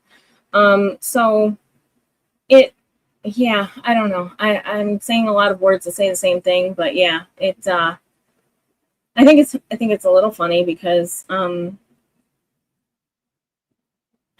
like, he wrote me an 18-page letter telling me how it was all my mom's fault that he was never in my life. It's like, okay. Yeah. I mean, the woman raised me, so that's not going to fly, right? Like, Yeah. you can't. Well, and it's funny because my dad, so how old are you? 51. Did you ever have a relationship with him at all? No, and so that's where it's different, right? Just for a short period of time, right? Like when I was 30, it was maybe a year, maybe 2 years, but it wasn't like consistent. And it was a lot of, why don't you call me, from him, kind of thing. And I just didn't, I mean, I already had my in-laws who were crazy in my life. I didn't need a whole other set of people who were crazy. So I just dropped off. Like, I was clearly not important to him. Yeah. And well, and that's the thing, right? Like my mom and my dad, they were 19 and 20. They were both drug addicts and alcoholics. My dad was a gangbanger and a drug dealer. And my grandparents took me and my mom in. By the time I was 3, they threw my mom into rehab. And my mom, with me, I truly believe that my mom did the best that she could at the time with the tools that she had. yes. And me and my mom don't talk now, mostly because I saw my mom never got past 1920. And then My mother-in-law's the same way. Like, mentally, not, yes. Yeah. And she, oh, Ronnie, thank you. I always say it that way. Yeah. She, She's still living in that immature status. She had me at 20. She had the twins at 36. And then she had little Ham at 43. And she treated all of us the same. And that was the thing, is I was like, so you've learned nothing. And the biggest wedge that came between me and my mother was me getting pregnant, because I never understood how I could be treated the way that my parents treated me after having a baby of my own. With that being said, my dad lived in this loop from 1985, and my mom never let me see you, and she never let me call you, and she never did this, and she never did that, and she never did blah blah blah blah blah blah blah whatever. And it's like, okay, well, I'm 41 and you still don't call. I have kids now. My dad has never met my daughter. He's barely met my son. You know, and I tried, there was a point where I would be like, pick up if I call. But my dad has been very consistent throughout my entire life of, hey, I'll see you. Let's go to Chuck E. Cheese. Cool. I get my backpack on. I would wait for him to come pick me up, and he'd never fucking show. Or he would show and we would do the thing, and he was the greatest guy in the fucking world. And then I wouldn't see him for 6 years. And you're not going to do that to my kids. Nope. My kids aren't things that you can fucking put away when you're done playing with them. That's And that's the thing is, yeah, because you can't just come in and out of their lives whenever you fucking feel like it. And but that was the thing, right? Like everything was blamed on my mom, and it was like I turned 18 23 fucking years ago. Yeah. Yeah. And then that's right. So like that, it was very similar. So I am convinced, looking back on it, that let's say that is what my mom did, although I don't think it. She did me a favor. She did me a solid, because I would have grown up thinking that that was normal love.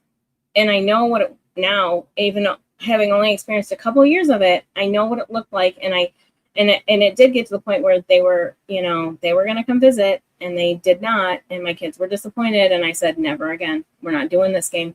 I don't need you. I don't have, like, I'm stuck with my in-laws, right? Because I've grown up into an adult with them in my lives. They're more parents than, you know, you are. So like, I have emotional attachment to them. I don't have an emotional attachment to you. You're a person that I don't know, and I am not going to put my children through this. And I absolutely believe, like, it was very strange. It was just this, I can't believe I got to meet, like he would say, I can't believe I got to meet you. I'm so happy I got to meet you. And, you know, it was like, I thought, man, I'm the shit, right? And then nothing, crickets. Right. And so it's like, I don't know. I you said something that really resonated, but what really stuck out to me was he kept saying these things about my mom keeping him away and all this stuff. And I looked at my husband, and I said to him one day, because he's like, well, you know, maybe that happened. And I said, okay, can you tell me right now? I know the answer to this, but is there anything I could do to make you stay away from your children if we split? And he goes, no. And I said, exactly. So, well, and I was talking about, I know I couldn't keep my husband away from my kids. Yeah. If I was talking tried. about this the other day with my husband, and actually some of my friends, and I was like, you know, especially because I've watched, you know, bad relationships with my mom and all of my siblings' dads, right? I don't know what my husband would have to do to put me in a position to make my children suffer. If my husband went out and he cheated on me, I mean, aside from physically assaulting me or my children, this is a relationship. My marriage has nothing to do with my kids. Yep. Like we're parents. We're parents as a couple, but our romantic relationship, they shouldn't get punished because we decide we don't love each other anymore, or you know, if he goes out and he cheats on me, or I went out and did that. Like we're just people who are in a relationship. Yes. Be parents, do that with your kids, and just be regular fucking people. Well, and so I had my son very young, before I met my husband, literally right before. Like, I mean, my son was 8 months old when we met. Aww. So we have a co-parent. Dude, we went to court once. We signed our agreement, and we really just we signed our agreement. We went to court to put the agreement on record, and we never went to court again. My son thought that we were best friends with his dad until he was in his 20s. He's like, wait, you don't like my dad? But I mean, it was when he was realizing the kind of person his dad is. So anyway, I won't get too deep into that, but like, he didn't have a clue that we didn't get along, like that we weren't interested in hanging out with them or doing things, right? Like, he just assumed that it was one big happy family. Yeah. his whole childhood, because we never made our issues his issues. He didn't know what child support was. Like, it was not a thing we discussed or you know, brought him into. You know, he saw us have dinners together. He saw us, like, you know, have birthday parties together. He saw us do everything together, and it was normal. And that's what we like. I mean, I'm surprised that I did that as a teenager. But again, my husband coming into the picture changed everything, man. Yeah. Right. Well, No. I mean, and yeah, and that's the thing for me too. I think my biggest thing was I was so I mean, aside from having ADHD, I think the reason that I have so many hobbies was because I thought that if I was good at something, my parents would be there. They would love me more if I was good. So I played the cello and I played piano and I played softball and I did all of these things because they would come and they never did. And then by the time I was 25, I remember being in an apartment, and at this time me and my mom, we had gone back and forth and we had stopped talking a lot. Mhm. And I just remember sitting on my bed and like my dad had called me and he was crying. And he was like, "I'm so sorry that I've never been around and I've never been there for you." And he was sobbing on the phone. And all I remember was being on the phone and I'm like, "Yeah, I don't give a shit." Like Right. I don't like Yeah. oh, okay. Like Yeah. you feel bad now? And I remember hanging up that phone and I'm just like, it was such a like a epiphany because I was just like, I have been searching for their acceptance my entire life. Yeah. And the only person laying their head down on this pillow tonight is me. And, you know, I was really big into my faith at the time and it was between me and God. And Yeah. that's it. Yeah. And I tell my daughter all the time because she'll be like, "Mom, are you proud of me?" And I'll be like, "I am." "Are you proud of yourself?" Right. Because one day I'm not going to be here anymore. Right. And you need to make decisions that you are proud of yourself. You cannot base your life on whether I'm proud of you or not. Exactly. Exactly. And that's, I mean, talk about a struggle in your head though, for real. Like, it really, I even like joked one time in front of him saying like I had abandonment issues, right? Like I was angry teenager and I had abandonment issues. And it is a miracle that my husband stayed with me. But anyway, he like, "Oh, that really hurt my feelings." Like he told me out and I'm like, "Dude, you're not being there for 30 years of my life hurt my feelings. I'm sorry." Right. Like, and like I said, watching the kind of father my husband is, I had that bouncing around in my head, right? Like if I'd met him younger, when I was younger, I might not have realized Yeah. how awful that was. But it's seeing my husband and how, like I said, even if I tried, which I wouldn't try because I know better, but even if I tried to keep my husband away from both of my children who he raised, I have a hard fight ahead of me. Yeah. You know, it wouldn't have played well. Well, and yeah. Stevie, this is why we have my youngest sister, was because my mom was like, "I got to go live my life. I'll see you later." And we were just like, what the fuck? And Stir Crazy had said, you know, there was nothing that I could do to keep my kids away from my family. And for me, you know, I've gotten a lot of guilt from especially my mom, just being like, you know, "You're keeping them away from me and you don't let me see them." And it's, you know, it's protecting them because I know I know what comes from this, right? And also I see the same behavior with my younger siblings. So I'm not going to put my kids in that situation. I'm not. Yeah. I owe it to them to protect them. And I did. I gave her a chance. We actually went to therapy together and we had mediation and I told her, "I will give you one chance." Yeah. One chance. And the moment you fuck it up, I'm out of here. Yep. And that was it. And I can't like, yeah. And then I saw her do it to my sister again. And I'm just like, dude, what are you doing? Yeah. I don't know. Yeah. Like I said, so, and again, reading that, like, so I don't want to repeat it, but there's a line in an Eminem song about something he says at his dad's funeral. And I'm not even exaggerating, every time I hear it, I crack up. Not because of what he says, but just like, because it's actually a slur that I don't like. But it's like, that's how much I don't care about you, man. I just don't. And the fact that in this GoFundMe, it's state, and hey, you know what? Maybe he was a great dad and grandpa to everybody else but me. Okay. Yeah. I don't know. Well, the thing Yeah. is, too, is I don't care. I don't care if I'm 41. I don't care if I'm 51. I don't care if I'm fucking 81. I am always the child in this situation. And you are always the parent. And it Yes. should be on you to be putting forth the effort to have a relationship with your child. Yes. Thank you. That's exactly, yes, that right there. And that's where my husband, because my husband always tries to like get everybody to get along. Mhm. To his own detriment even. But like he's not so much like that anymore. He's like, whatever. But he was like, you know, you should try, you should, you know, you might regret this later, like trying to having a conversation, right? And That's one my day, husband, too.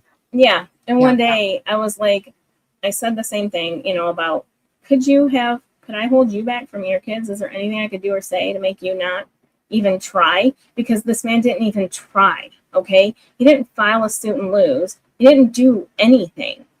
He went off, got married, and had 3 kids. That's what he did. And lived maybe 20 minutes away from me my entire life. Yeah.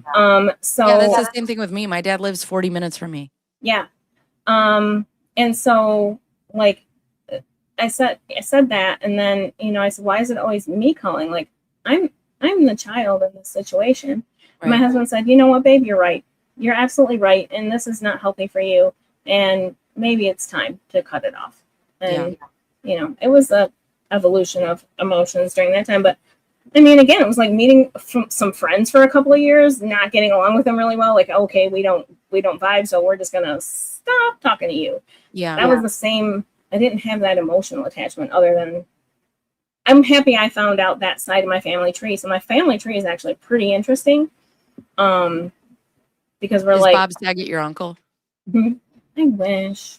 We do have cool people in my grandma's side of the family tree. But anyway, that'd be cool if Bob Saget was my uncle. R.I.P. Bob. Uncle Bob. Uncle Bob.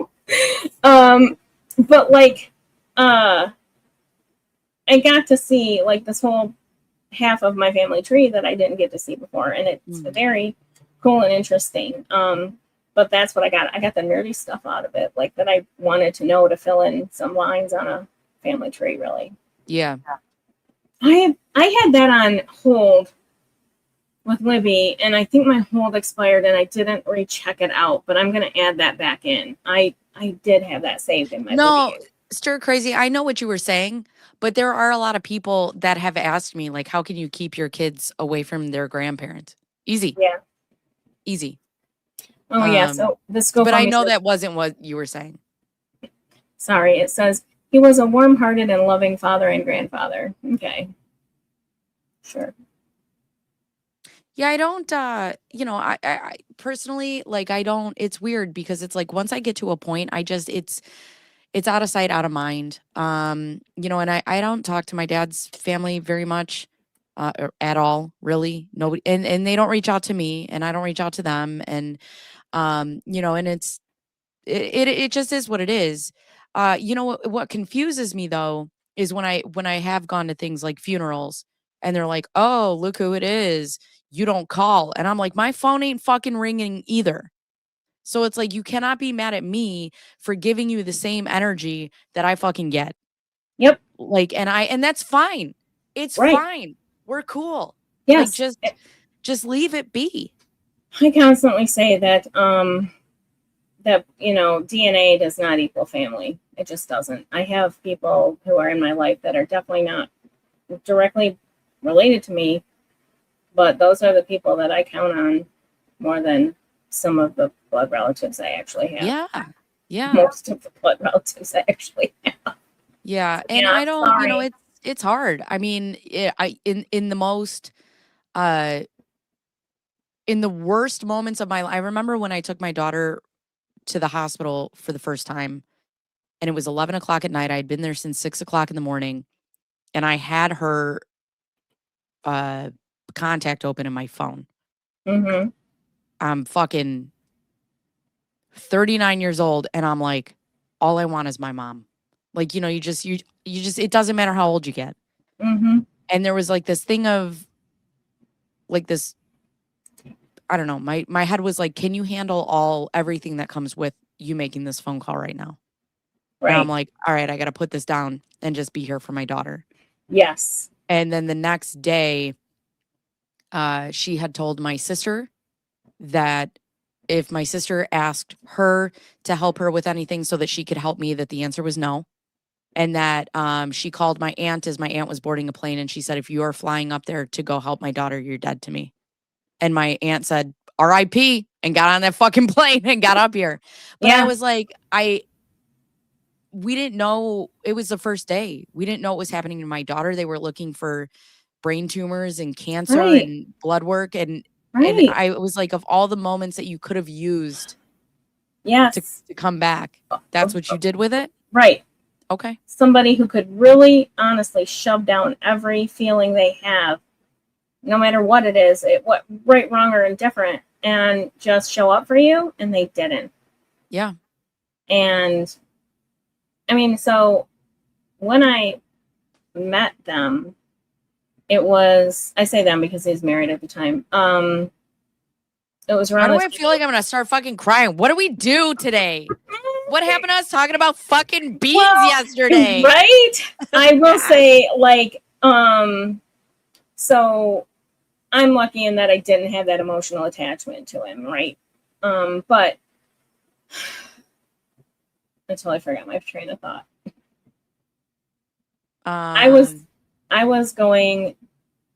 This was all occurring like right before, during, and immediately after my total hysterectomy. The life is not always like this. No, we have just gone off the rails and now we're having friendship. Oh my gosh, sorry, CB Free. What a stream to join. It's not always like this, but we're usually on a point. But today we we're funny. We're not this, right? We're not working through our feelings usually. But I was going through my hysterectomy debacle. Okay. I had to have a total hysterectomy at 29. So I think I technically met him when I was 29. But anyway, that was a lot to go through. Yeah. As you can imagine. And yeah, I could have just used somebody who called to check to see how I was doing and didn't sideways. So I'm going to really get into it, I guess. Let's go. So my in-laws knew my biological father and his wife. The way we found out is my mom had never told me his name. And I think that was a protection or a scare. Like she was scared. I don't know. Who knows? Whatever. And one day when I was almost 30, I called her and said, I need to know the name. And she told me the name and I immediately recognized it. Really? And if you want to talk about a real weird moment, when you go from knowing literally nothing, Butts and Culvers, sorry. I get distracted by chat. Literally, like the whole half of that tree is black to, oh my God, I know that person. I know that person's brother and his wife, and we've been to their house, and like we knew these people. My husband grew up having played with their children and spent time at their house, and it was very, very strange. So I don't know. What came of that was a lot of backstabbing and talking behind my back when I didn't behave the way they wanted me to behave. Mm-hmm. In that I didn't welcome every single interaction, or I didn't initiate every single interaction, right? I shouldn't say welcome. I didn't initiate every interaction. I didn't make the phone calls. I didn't initiate everything, right? So when that would happen, then it would be back talk to my in-laws. oh, she's this, she's that. And I did not need another part of that. Like, I didn't need a whole nother puzzle piece of that. There was already plenty of it. So I had that whole fraction of it. But yeah, I just needed help and understanding. And they ended up lying and telling my in-laws that I asked for money. And that got back to me, and that was like it was like this succession of things. It was like rapid fire, boom, boom, boom, boom. And I was like, you know what? Nope. We are done. Yeah. And you are literally dead to me. I don't ever want to hear or talk to you again. And stopped. And then I got that 18-page letter, and I read it and shredded it and said, I don't care. And like, I don't care about this. Like, I don't even think I read the whole thing. I think I skimmed it, to be honest. I was like, this is just like an 18-page letter about why my mom's a bad person. And how you're not, how you've given all your children money. It was very transactional, right? You've given all your children money. Like, they definitely lived like on the edge of financial collapse. So everything was money, right? And that I was like, no, I don't need that. I don't want that to be a factor in any of this. Like, I don't need anybody saying that. So it was very weird. That's all. It was very weird. I don't know. I could say more words, but it was a very weird situation. And going through that with my hysterectomy and how bad it was, I didn't need it. I decided I didn't need that. Well, and I think too, that's one of the biggest things with having my own family, right? You get to choose how you live. I grew up in a very tumultuous household. And then when we decided to start building our family and our marriage and our house, I was like, oh, none of this is present. And I remember going back to my house, my family house, when I was just dating my husband without kids, and I would go back and like my chest would close. The anxiety would be there. Like you feel it all over again. And I was like, my kids aren't going to live like this. Mm-mm. And I can't go back and forth. And what I've learned is, oh, you choose to live like this. Right. Like this is a choice. Right. And that's fine.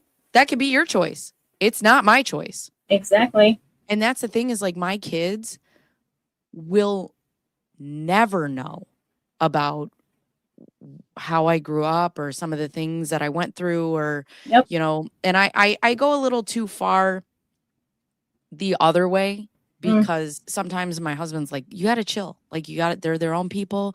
You got to let them live and like be independent. And I'm just so learn their own lessons. Yes. Right. It's tough.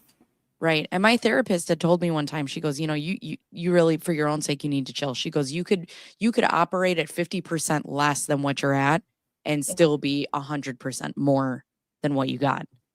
And I'm like, all right, it's not going to help me, but I definitely didn't I didn't learn that there. I practiced it a little more later on, but man, I did try to control every single thing because I wanted to block everything bad. Yeah.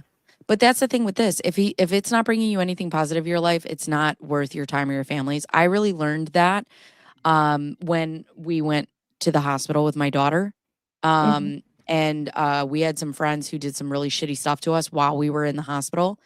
And I went full Elmo fire rage. And my husband was mad at me at the time because he's like, this is not the time that he wanted to deal with that. Right. And I get it. We were going through something horrendous. But then when we got out of it, I'm like, I don't think you understand. I would burn every motherfucking bridge when it comes to anyone in this house. Anyone. I don't care how close you are. Yep. But if you try to fuck with me in my worst moment and my kid's worst moment, right. Bro, I'm setting this shit ablaze.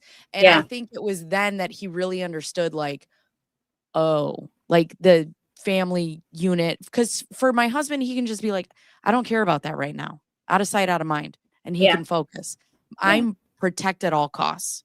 Yep. And Yep. and that's really what I learned. And now it's, yeah, if it doesn't affect me positively, it's got to go. Yeah. It's got to go. Yeah, and I 100%, 100% agree with that. My son was diagnosed with Crohn's when he was a teenager, and Okay. we didn't know that that's what it was initially. And he was in the hospital, and it was scary. And I do remember, I don't remember which family member. There was a family member that was like kind of doing the same thing, and I was like, nope, nope. I will literally cut you out and drop you on the side of the road Yeah. and never think about you again if you start this with me right now. Right. It is not happening. And and yeah, I think I did the same thing. My daughter's very independent. My son was not so much. He was very dependent on us and me, and he had to learn his lessons a little harder. And so I think I could have walked. I mean, I was a young mom. I could have walked the line a little differently. How old were you when you had your son? 17. Okay. Yeah.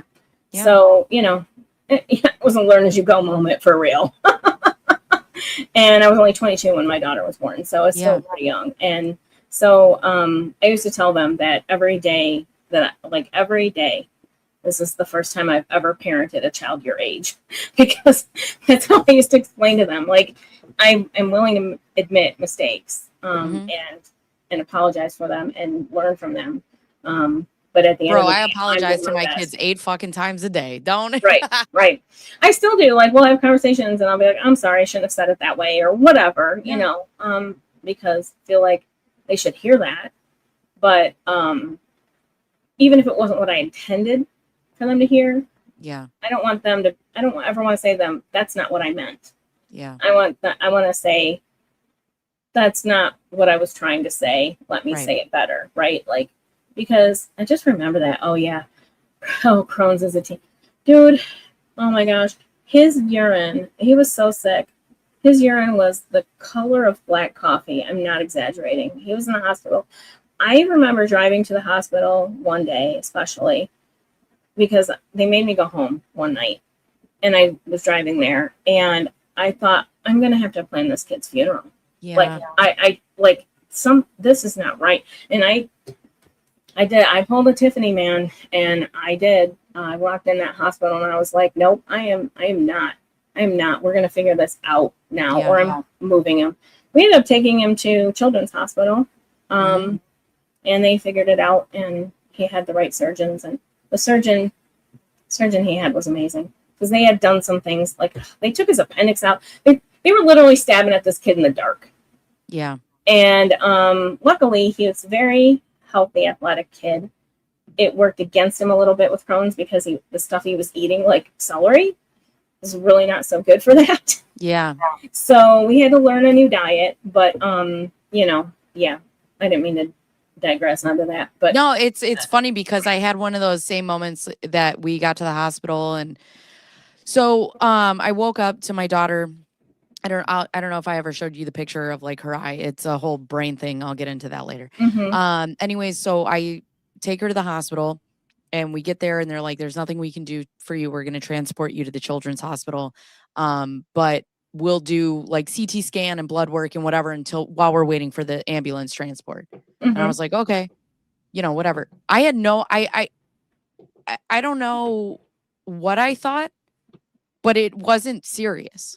And I even took a video of her eye, because I'm like, I'll be fucking damned if I get to the hospital and this shit works. Like, I know I'm not seeing shit. Yeah. And I remember before we got on the ambulance to be transported to the hospital, there were like 8 doctors and nurses in the room with us, and like 2 of the nurses have given me hugs, and they were like, Mom, it's gonna be okay. I hope you're gonna be all right. And I'm like, okay, like what the fuck? Yeah, like I had no idea the gravity of it. Right. Okay, fine, it's gonna be fine. Like the fuck.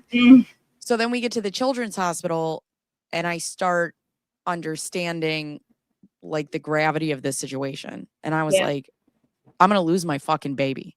And I remember it was the same time. It was late at night. We didn't even get into a room. It started at 6 a.m. We didn't get into a room at 1 a.m. I know. And my husband finally got there, And this young doctor comes in and he was like, well, I don't know if we're going to give her an MRI. I don't know if we're going to do this. I don't know if we're going to do that. And I go, why wouldn't you give her an MRI? And he's like, well, it's a lot. And, you got to put him out and you got to put him under and you got to do this and you got to do that. And I stood up and my daughter's sleeping. Hold on. I'm finding you a picture of her right now. I hope you guys don't get grossed out, but I'm going to show you this picture. So this is when she had movement of it. Oh my God, bless her heart. Oh, ooh. Sorry. Ah! Okay. Eyeballs do freak me out, but sorry. So I woke up. I'm sorry. Poor kiddo. So she had lost full function of her eye. Jeez. Yeah, and it was completely black and dead. So she woke up in the morning. This is what I woke up to. So it looked like, yeah. Yeah, which I didn't think. I was like now later, I'm like, I should have yeah. called 911. I thought maybe she had they thought maybe she had like a stroke or whatever. Yeah. So anyways, I've finally gotten to the point where I'm like, older than the doctors, right? And this young kid is like, well, we're not going to do this and we're not going to do that. And I stood up and it's quiet now because we're in the ER and it's like 11, 12 at night. And I just stand up and I go, do you see her fucking face? And my husband's Hold like, on 1 second. sorry. You keep talking. My daughter's calling, so I'm going to answer real quick. Sorry. But I go, do you see her fucking face? And my husband's like, oh shit. And I'm like, you fucking put her out and you give her an MRI. I'm not leaving this goddamn hospital until my daughter has a full fucking picture of her brain. And he just looks at my husband and my husband's like, and he's like, okay. We'll get her the MRI. And I'm like, yeah. And then they come back and because they got the MRI and the way the MRI works is it slices up the pictures of whatever they're taking it by like a millimeter of a section. They were able to find inside one of her nerves 2 millimeters by 2 millimeters. But my husband, he had told the doctor like a couple days later, he's like, I was scared for your life. I was like, I'll fucking kill you. Like, what do you mean we're not going to do it? I have insurance. I'll give up my whole house right now. You take a picture of that baby's goddamn brain. Oh, that's my son. Moose, I'll be out in a minute. But anyways, I argued a whole motion and you two are still going at it. What did you argue about? Tell me. I want to know. Hello from Australia. Hi. But yeah, I'll fucking kill somebody. So it was fine. So I took a break. No, I totally get it. Yeah, little Moose. He's out trying to get in the door. Anyways. Oh, LJ God, how was work today? Well, anyways, I went off the fucking rails. That took a left. We were talking about Laura. Whoa, somebody just sent me something. So somebody sent me something in my DMs that says, did we ever get to hear him say beans? No, I'll ask him. Somebody just sent me in my DMs and it says, was looking for the article by Martha Ross and went down a hole. Can't make this stuff up. And this is from Ron Owens's Facebook page. So,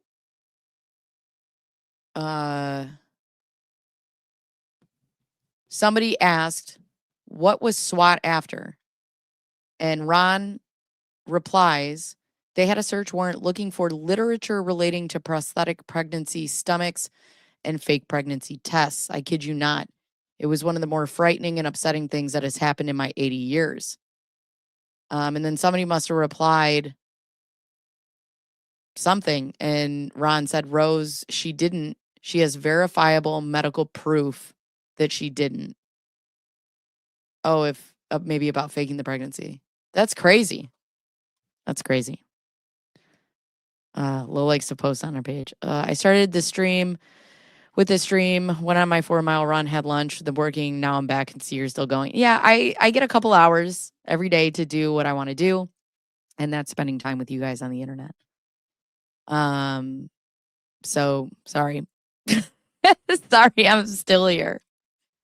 I've been working on my deck and garden this whole time. I hope I don't have a sunburn. Oh no. Oh no. Did I check the waiver? Not yet. It is on my list of things to do. Yes. Yes. I grew up with several undiagnosed medical conditions, and my mom had to fight tooth and nail to get answers. It was a long nightmare and took decades. Yeah. And that's what you do as a parent. You just keep going, man. You just got to keep going.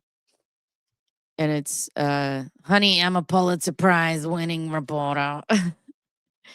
It's funny because, you know, you never think about, like, when you have kids, you never think about being an advocate, right?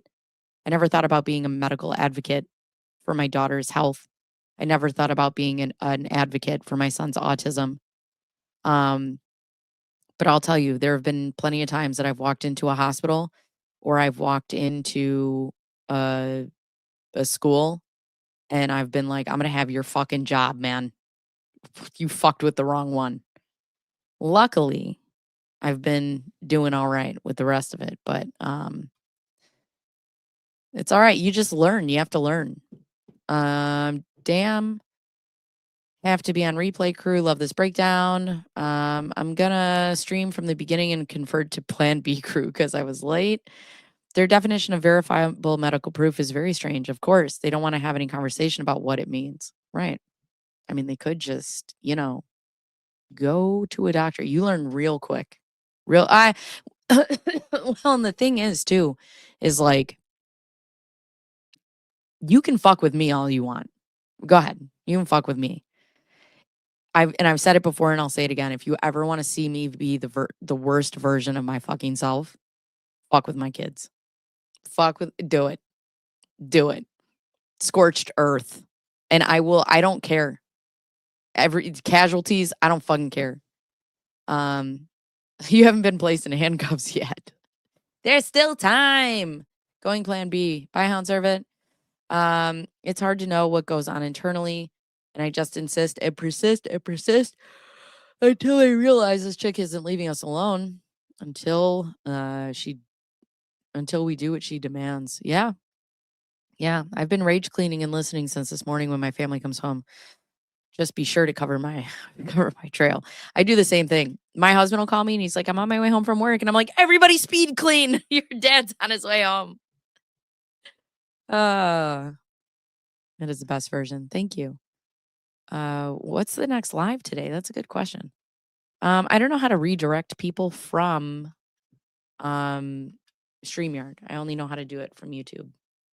But let's see. Who else is on YouTube? I gotta go. Because I gotta go get my kid. Look at how strong you ladies turned out with a lack of parents in your lives compared to Lowe's parents always being there for her. Proud of you ladies for being good, decent peeps. Thank you. I've been called to the principal's office, HR. Later, where are we dropping you off at? I don't know who's live right now. I don't know if you can. I don't have anybody live. Me and Tiff are live. That's about it. But anyways, all right. I hope Tiff doesn't get mad. But I am going to go because I got to go get my son and I got to go dunk him in the pool and get in the pool myself, maybe. Anyways, you guys are the best. And I will see you tomorrow at 11 o'clock. What is tomorrow? It's kind of a slow live day. Yeah. Tomorrow is, what time is it tomorrow? Oh, Tiff left me. All right. Fine. Oh, tomorrow is July 1st. Happy July, friends. But anyways, all right. I'm going to go in the pool. I'm going to check in on Tiff. I hope everything's okay. And then I will see you guys. Oh, there she is. Hold on.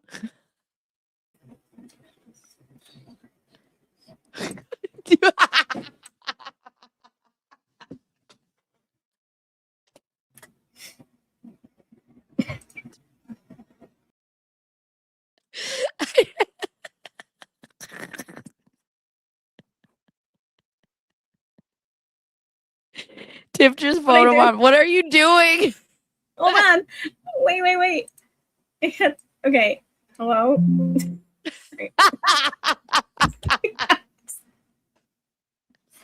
Oh, so I'm sitting here talking and I'm like, I can see what's happening, like that you're signing off. So I'm like starting to close windows and I actually closed like StreamYard, like I closed the whole browser and I didn't mean to. So I'm like, oh, I got to go back in. And then I didn't realize Hello? my camera was on. Question mark. So like, oh shit, I didn't mean to do that. Oh my God. Today has been a wild ride. Is Mercury really in Gatorade? Because what the Right? fuck? I don't know. It's gotta be. Oh my because God. it has been a really weird day. So I didn't mean to like my daughter, she has her own life. She has her own family. So like when she calls, I pick up, right? Right. And she was like, oh, I'm just calling to chat. I'm like, oh, okay, well then I'm gonna, Right. not let you go. And but then of course she's like, okay, I gotta go by. Like she's done. She talked to me for the period of time she was in the car when she had time, and then she's got to go, which is fine. It is in retrograde. It is in retrograde. It all makes sense now. Yeah, Justice that for was Mr. Beers. that was a stream, man. That was so funny. I saw Omar come back. Yeah, Omar came back. Other people came back. Somebody, I think it was Viking, that was like, I just did a 4-mile run. You guys are still here. Yeah. Yes, we are. It's what we do. Oh my gosh. Are you guys ending now or not? I'm just putting you guys down. No, Yes. we are. No, we are. I have to go throw my son in a pool. Yeah, definitely. Goodbye, friends. Bye, guys.